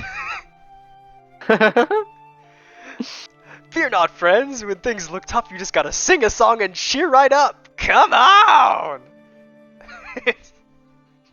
my fucking goat. You could shut up too, Soul King. That's my goat. I love Brook. Then we get some more good moments from the crew. Yeah. Talking with the princes. And then the prince delivers Jinbei's message to Zoro, which is, do not fight with Hody Jones, and I await you in the ocean forest. Yep. We get our first glimpse of Chopper's Kung Fu point, which is awesome. Hell yeah. I don't know why he's a cylinder, but... I don't know why he's a cylinder, but I Chopper. love it. I love it, Chopper. And then she tells Luffy where she wants to go, and he's like, alright, let's do it. Yep. Oh, I gotta move over here because I gotta charge my laptop so it doesn't die during the recording. There we go. I think we can probably end after the Jinbei flashback, or what Jinbei, you know. Yeah, I think maybe either we, let's see, depending on the time, maybe we end when we get to the start of the Jinbei flashback. Could be a good time. Okay, yeah, we can do that. And I can maybe talk. I can basically start the discussion next time, maybe with my thoughts on Jinbei, because I have some thoughts on Jinbei. Yeah. Yeah, and it'll also give you time to like reread and you know, because I know you said you had forgotten some stuff. Well, I had forgotten. I remembered it just a minute ago when I was talking about how. Oh, that was the thing. As I was saying that Luffy has grown into, like, we see him in this arc taking like a lot of influence from like the best parts of Ace, and we see him doing a lot of things that Ace would not be able to do in this arc. Yeah. We get these moments of like the leadership skills that he learned from Vivi coming to play in this arc again, and how those are things that separate him from Ace. And then that was what reminded me, oh right, Vivi was the other character I wanted to talk about in relation to Jinbei, which I think is maybe the more obvious one. But there's another character I want to talk about in relation to Jinbei that I feel like maybe will be a surprise, maybe it won't be. I don't know what is and isn't a surprise for people's theory talks. All right, okay. But I have some thoughts about Jinbei that I want to talk about. And then Brook charges off. Luffy has a great idea for how to sneak her out of the palace. It is certainly an idea. It certainly is. It's certainly an idea. I suppose it works. Yeah. I suppose it works. And then I need to move not to the end of the volume. I need to go back to the start of the volume. Here we go.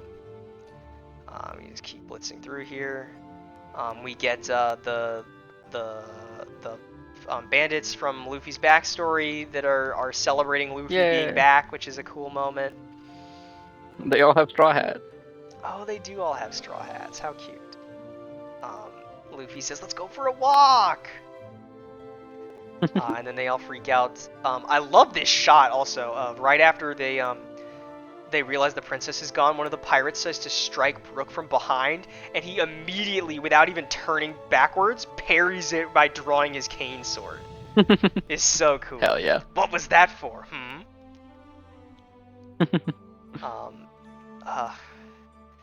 This is the part where Sanji says that he would have kidnapped a mermaid, I think. And then, "You're from the Fishman district, aren't you? Damn, What it's happened?" crazy that Sanji wasn't in this arc. Yeah, "Some would call a doctor." Chopper was, "I'm a doctor." And then, "Hachi! No, look at him, he got messed up, man.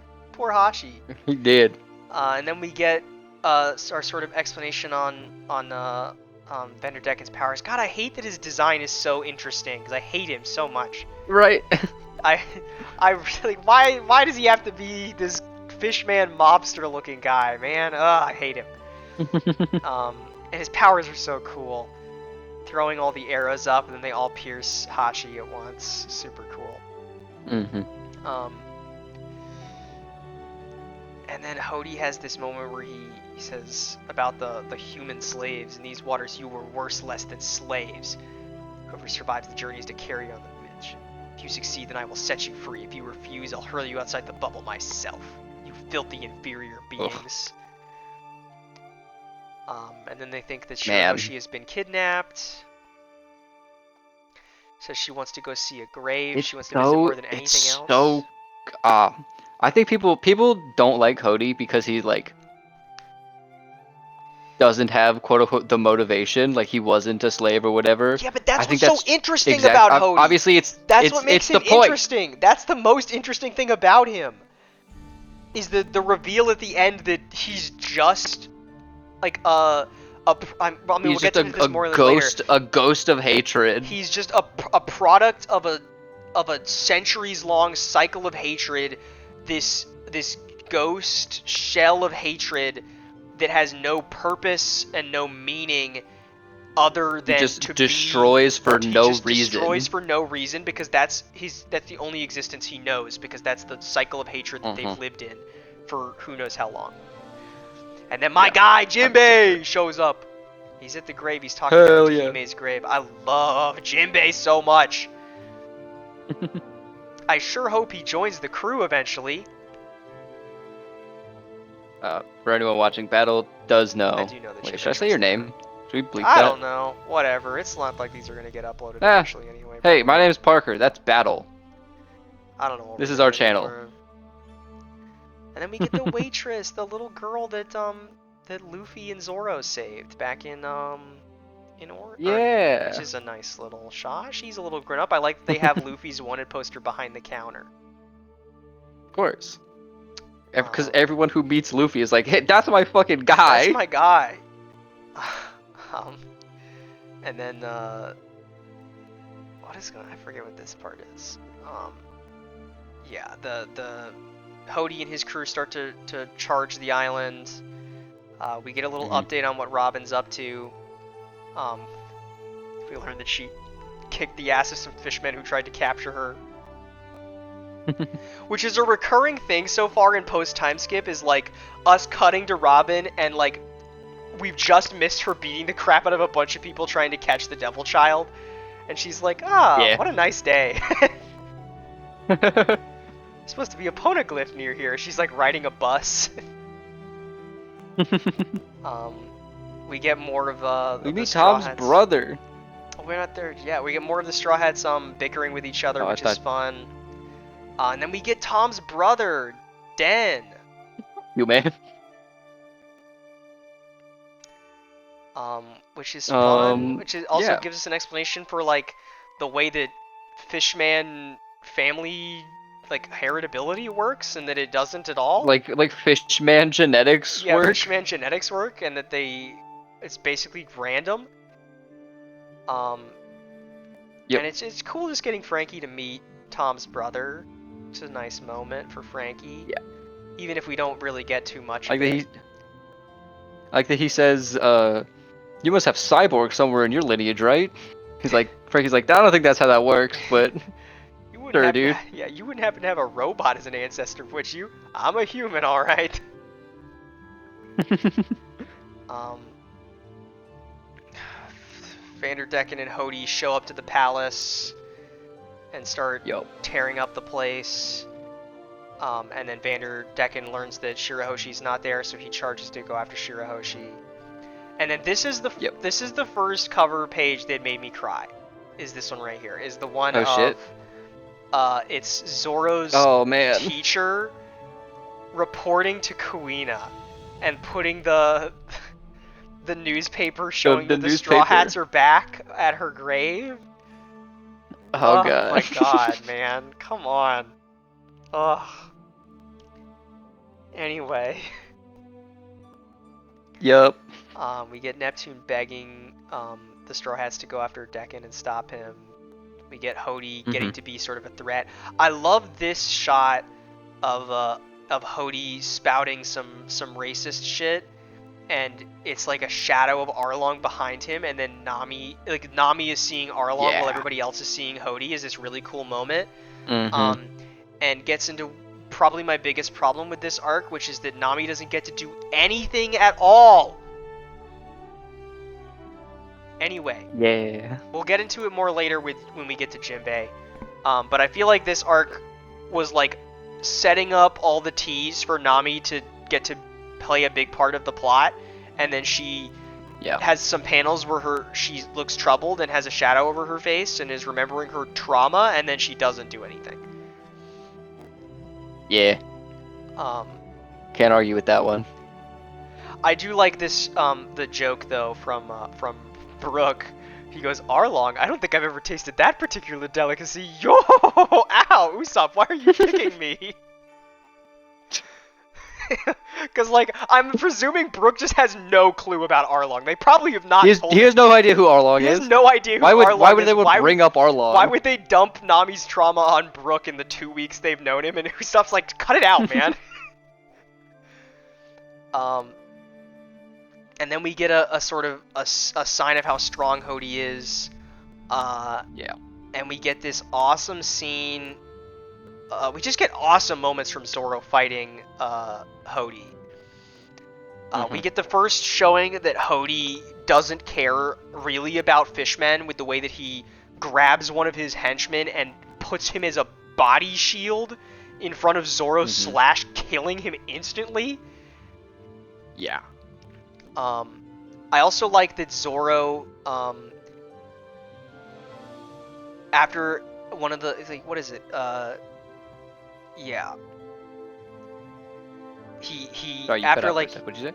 yeah, sorry. Like, I like this moment from Zoro where he, after like one of the guards gets like taken out by Hody, he's like, I'm sorry, our deal with the country's broken. We were unable to keep our promise to return all the hostages unharmed. Which I think is it's a cool moment from Zoro about how he cares about his word like that. Intercut with Brooke slowly losing all of his energy because he's in the water. Yeah. Then we just get some more cool moments. And then the coolest moment of this fight between Zoro and Hody is Zoro holding his breath going underwater. And then, like, well, I guess it happens a little bit later, but this is the start of it. And then he, like, goes toe-to-toe with Hody underwater when he's holding his breath, which is awesome. Which I think is some... I don't know if it's meant to be, like, a callback or parallel to when Sanji did that in Arlong Park. It might be. Against... Not Shu. I don't know the karate guy's name. I don't know what his name is. I don't know if it's meant to be or if it's just a cool thing, but it is a cool thing. Oh no, here's where Sanji says, I mean, sure, I love mermaids so much that I'd love to abduct him, but that doesn't mean that I'm the kidnapper. Anyways, I hate him. And then Luffy jumps off of Megalo to go check on Hashi. I will say I will say in the official translation, he doesn't say kidnap. He says carry them off, which That's the same thing. It's the same thing, bro. You know what he means. number one Sanji defender right here. I'm not gonna say I'm the number one Sanji hater because I know that's not true. Uh, Sanji hater here. Luffy jumps down to check on Hachi. Shirahoshi falls out of Megalo because Megalo just can't keep her in his mouth anymore. Yeah, he throws her up. She throws her up. Another cute panel of all the Straw Hats together. I like that Brook has a mustache in this one. I do love this moment from Chopper where he's like, Sanji, no, you can't turn around. Yeah. It'll kill you, bro. Bro, you'll die. He says, don't do it, Sanji. Don't you dare turn around. Everyone keeps saying princess. You don't mean you'd better not be saying the mermaid princess is behind me. Yeah, that's right. She's right there. So don't turn around, Sanji, no matter what. An ordinary mermaid was enough to almost kill you. If you see the mermaid princess, you'll be dead for sure. Chopper, I choose to fulfill my dream and go to my death. I thought your dream was to find the All Blue. Don't Sanji, do it, Sanji. no! Sanji, no, don't do it. And then Sanji turns to stone. And he turns to stone. And then Vanderdecken shows up again. See, like this is a funny utilization of the Sanji bit. Yeah, him turning to stone and the Chopper worrying for Sanji's health is funny. It's just in the context of this whole section, it's just not. Yeah. It doesn't do it for me. Like, which, like, yeah, I say that to say, like, see, it can be done well, and Oda does it well sometimes. He just also thinks that Sanji being a perv is funny. Yeah. And then I like this moment where Shirahoshi's concern is that Vanderdecken is not her type. And then, Luffy, while he's tied up and the Fishmen are trying to stop him from moving, he says, "Don't you dare run away! If you go too far away, I won't be able to protect you." Oh. And then without even getting out of his bindings, he blocks Vanderdecken's attacks. Yeah, he fucking, so awesome. Shoots up into the air, and then Gum Gum stamps his ass down to the ground. It's awesome. It's so good. And then they run off again. Or I guess Jet Hammer, not Stamp. Jet Hammers him. Freaking Wadatsumi's back. Who cares? Nami makes her way down, and then here's the shot of Zoro getting a massive hit on Hody in the water. Yeah. Brook is drowning. And then we get the cool little we get the baby drawings of SBS all the other guys of the warlords, which I love this. Hold on, I want to look at this. What is Kuma reading? He's reading the Nino Key. Nothing I can decipher. He's not reading the Bible, unfortunately. I like that baby Don Quixote do Flamingo is smoking a cigarette. Yeah. Also interesting that Baby Teach is crying under the moon. He's scared of the dark, bro. And I like that Moria is ripping the limbs off of his toys. Yeah. He's such a little freak. And then Choo Choo! Oh my god, look at Choo Choo. Aw, Choo Choo. Choo Choo's giant pet food store. I love Choo Choo. But a great moment from Zoro striking Hody. And also they get Neptune free, and then he's able to help the rest of the people escape, except for the Straw Hats. Yeah. And then this part is like the only part that I'm really sold on with Fishman Island is the forest. This like forest made of coral with like shipwrecked ships down at the bottom. It's just this really cool look. And with like a white whale reminiscent of I guess it's just that the rest of Fishman Island is just like the city, so like we don't really see. Yeah. Because like presumably there's other areas like the sea forest. I like that Luffy introduces Shirahoshi to Frankie as Crybaby. And also Robin is here, and then Jinbei. Jinbei. Jinbei's here. Is a And then a princess. I we did not get expect to see you here. the It is a version pleasure, of Princess the fucking Shirahoshi. the Eneru face, The Anaru face, the Perona face, the buggy the face. buggy face. Now on Jinbei, and I love it. It's so funny. It's so good every time.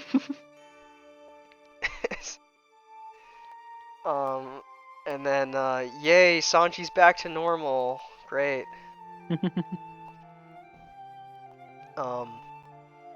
And then Luffy keeps deflecting attacks. Yep. She must have so many things she wishes to see to her mother now, which is this scene is so much sadder now that I've seen the backstory. Yeah. Of her like finally getting to see her mother's grave for the first time in her life after 10 years. God. And then Nami shows up and informs us that Zoro and Usopp and Brook have been captured. Yeah. And then we get this great moment with Jinbei. I must apologize. I harbor profound gratitude towards those responsible for putting a stop to the terror that Arlong and his crew wreaked in the East Blue. This was your doing, was it not? I must extend you my thanks. For 11 years ago, the one responsible for unleashing Arlong upon the waters of the East Blue was none other than myself. Ooh. We get what is this guy's name? You're always talking about this guy. Useless Captain Mid? No, I mean the guy in the box, not Useless Captain Mid. Oh, Gaimon? Which is still so funny. My goat Gaimon with his barrel wife? Yeah, and his barrel wife. Good for him. Yeah. Let's see. They're off. The Hody's cute crew is terrorizing the civilians. Caribou exists again. Unfortunately.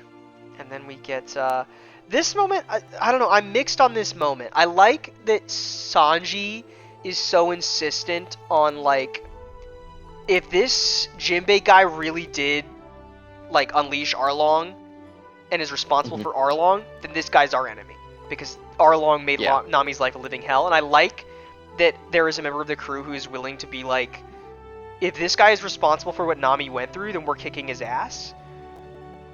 But I don't like that Nami feels like a non-character in this moment. It's really weird to me. I think you should go back and watch this in the anime, because I think that there's like added context in the anime. Because I didn't feel that way. I felt like this was a very strong moment for Nami's character. So maybe they added more context in the anime that like made it feel more fulfilling. Because, like, I like that Sanji has this moment. Because I like the idea that, like, recognizing that Nami probably doesn't want to talk about her trauma because it would be uncomfortable for her. So Sanji's like, I'm going to do it on her behalf. And if you're our enemy, then you're toast. And I love Jinbei's, like, the horror on Jinbei's face as Sanji is describing. I'll have you know that our lovely navigator was a resident of the island that Arlong took control of. She suffered more than anyone thanks to Arlong's reign of terror. So depending on what you say next, I might not be able to forgive you. And we get flashbacks to Nami's backstory, which did make me cry when I read this the first time. Yeah. Just flashing back to Belmare getting shot by Arlong and all the backstory stuff with Nami. And her face and, like, her emotions, she's so overtaken with emotion. And just like, that's right, no matter what happens, I have no intention of feeling any compassion towards Arlong. And, like, I do like that I like this, the way that this reframes this, like, from Nami's perspective, like a child Nami, there's no world in which she could have imagined that someone like Arlong could be, as far as the world at large is concerned, an oppressed group of people. Yeah. And I think that's a really cool moment, like, for like, recontextualizing the way Nami, like, thinks about the world is really cool. That this person who was the most evil man in her childhood, like an absolute demon, is in himself a victim. Is in himself a victim of a system of oppression almost identical to the one that he inflicted upon her. I think is really interesting. Right. Um, it also is made all the more heartbreaking when you learn in the backstory that no, Arlong was not a slave. He's just a hater. Yeah. And like, and he's not a hater in the same sense that Hody is, because like he was with the Sun Pirates, like he was close with people who were like slaves. He saw like he what knows happened, what that happened. and like he was there for the betrayal of Fisher Tiger. Yeah. He was there to watch Fisher Tiger choose to bleed out. Yeah, like you can see what leads him to inflicting that same impression on humans. It like it sort of kind of reframes Arlong as like a sympathetic villain. I don't know and if I would then say you sympathetic, but I mean somewhat sympathetic. more like at least more understand, sympathetic, more understood. sympathetic than Hody for sure. Yeah, then but then you have that like, juxtaposed against Hody, against who is just this specter of evil and vengeance. You get juxtaposed against of Hody, something that he didn't even experience. Yeah, you get that juxtaposed with Hody, who idealized that hatred that Arlong had gained for on the behalf of his friends and family. That Hody idolized that hatred and not the care for others that formed that hatred. Because in Arlong. Arlong did genuinely care about Fishman. Fishman and the Sun Pirates. He cared about his crew a lot. And if you go back, you see that in Arlong Park. After Zoro takes out all of his guys, he picks up and holds one of them in his arms and is crying. And he says, "Who did this to my men?" As juxtaposed to Hody, who literally grabs one of his men by the throat and puts him in front of Zoro's sword. Yeah. Which I think is really cool. I like Hody a lot. It's so interesting, and we can get into this more next time. But like this perverted nature of like a moral mission. Of like they're fighting against oppression, which is something that we, as like on the Straw Hats, we do that shit all the time. Yeah, we do that too. But they have perverted the ideal of what Fisher Tiger and what even Arlong were fighting for so much that they don't even give a shit about the people that they're fighting for per se. They just have an enemy. Yeah. They don't have a cause. Yeah. But I don't know, I say a lot about how I don't feel like Nami got to do enough this arc. I do think this moment with this speech that she gives is really good. Like, and the way that it like, and then that contrasted with also like Jinbei experiencing basically the same pain that Nami did. Not exactly the same because he wasn't a slave either, but in a similar vein to Nami, and like seeing how the cycle of hatred has negatively impacted both of their lives, I think is a really cool moment, and I think helps to bring Jinbei in. And this is something I'm curious about. This will come up again later when Luffy asks Jinbei to join the crew, but I wonder how much people at the time actually thought Jinbei was going to join the crew eventually. Yeah, I don't know. That's not something that I've ever like heard about or like looked back at like old forums and stuff to see, but because if I didn't know that Jinbei was joining the crew, I would have been 100% convinced he was going to join. Like, genuine. I will get more into Jinbei as we move on. I'll probably start with the Jinbei conversation next time because this is the part where he starts to explain. Fisher Tiger. He knew Queen Otohime and Fisher Tiger, the hero of the slaves, formed a group named the Sun Pirates. Both I and Arlong, as well as Hashi, were once members of that crew. And then we start to flash back into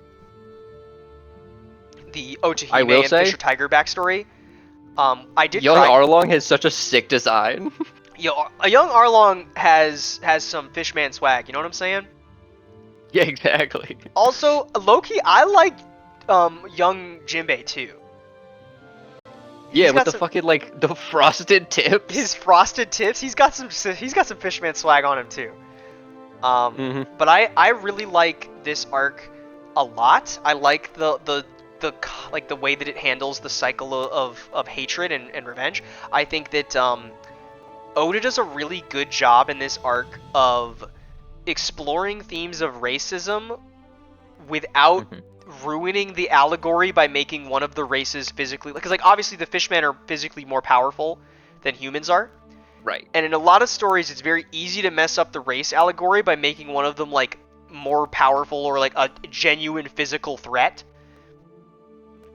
Yeah, I mean, I think we've talked about this. Yeah, we talked about this before, in some previous discussion. I think we talked about this maybe during the Luffy backstory at some point or something like that. Yeah, but like, but he does a really good job at it making doesn't that fall into the thing of like Attack on Titan, where it's like, oh, these people, they actually are monsters. Yeah, like these people literally turn like into they monsters. do turn into giant like flesh mech monsters. Or like the Zootopia And thing, Oda where like, oh yeah, these are navigates this- literally predator animals that hunt you for food. Yeah. But Oda navigates it super cleanly and makes it more about like the cycle of hatred as opposed to like hating on race differences necessarily. I think is really interesting. And we'll get into it more. And I'm gonna leave the discussion for tomorrow on my teaser. I wanna tease the things I want to talk about with one thing in relation to sort of the arc as a whole and a lot of the themes presented in this arc with one name. And that name is Sabo. Sabo? So But Sabo's dead, Battle. Well, yeah, Sabo's dead. I mean, it's a shame we're never going to see Sabo again. But I have some things to talk about with Sabo in relation to this arc. That I am interested in. Yeah. So we'll get into that eventually. All right. I'm excited. I'm excited too. I love talking about this stuff. Is there any closing thoughts for this section? I mean, it was mostly just like setting up the Fishman a lot of this chunk area. is like setting up the Fishman area and reintroducing the Straw Hats, which most of this discussion was gushing about the Straw Hats and how much I love Brook and Chopper. Yeah. Who continue to be my favorites. I'm sorry, Usopp. Yeah. But I like this arc a lot. Well, I'm surprised at how much I like this arc because I feel like I had heard a lot about this arc being kind of meh. But I like it a lot. I think, well, like I said, like, I think people who watch or read this show and don't like dig into it aren't gonna get as much out of Fishman Island because it is such like a heavy topic. Yeah. The Eren like, Yeager this is an profile arc about, picture like, that watches racism this and show slavery. is not gonna pay attention to the themes during this arc. So. Yeah. And if that's any of you watching, I don't know, do better. To do better. Read a book. Read this book, something. actually. Read fucking Fishman Island again. Read this book and really think about it when you're reading. That's the fun part of reading. Alright, well, yeah. We end our chats with a certain phrase every time. We do? Oh, we do. So, goodbye, and cheers, mates. Cheers, mates.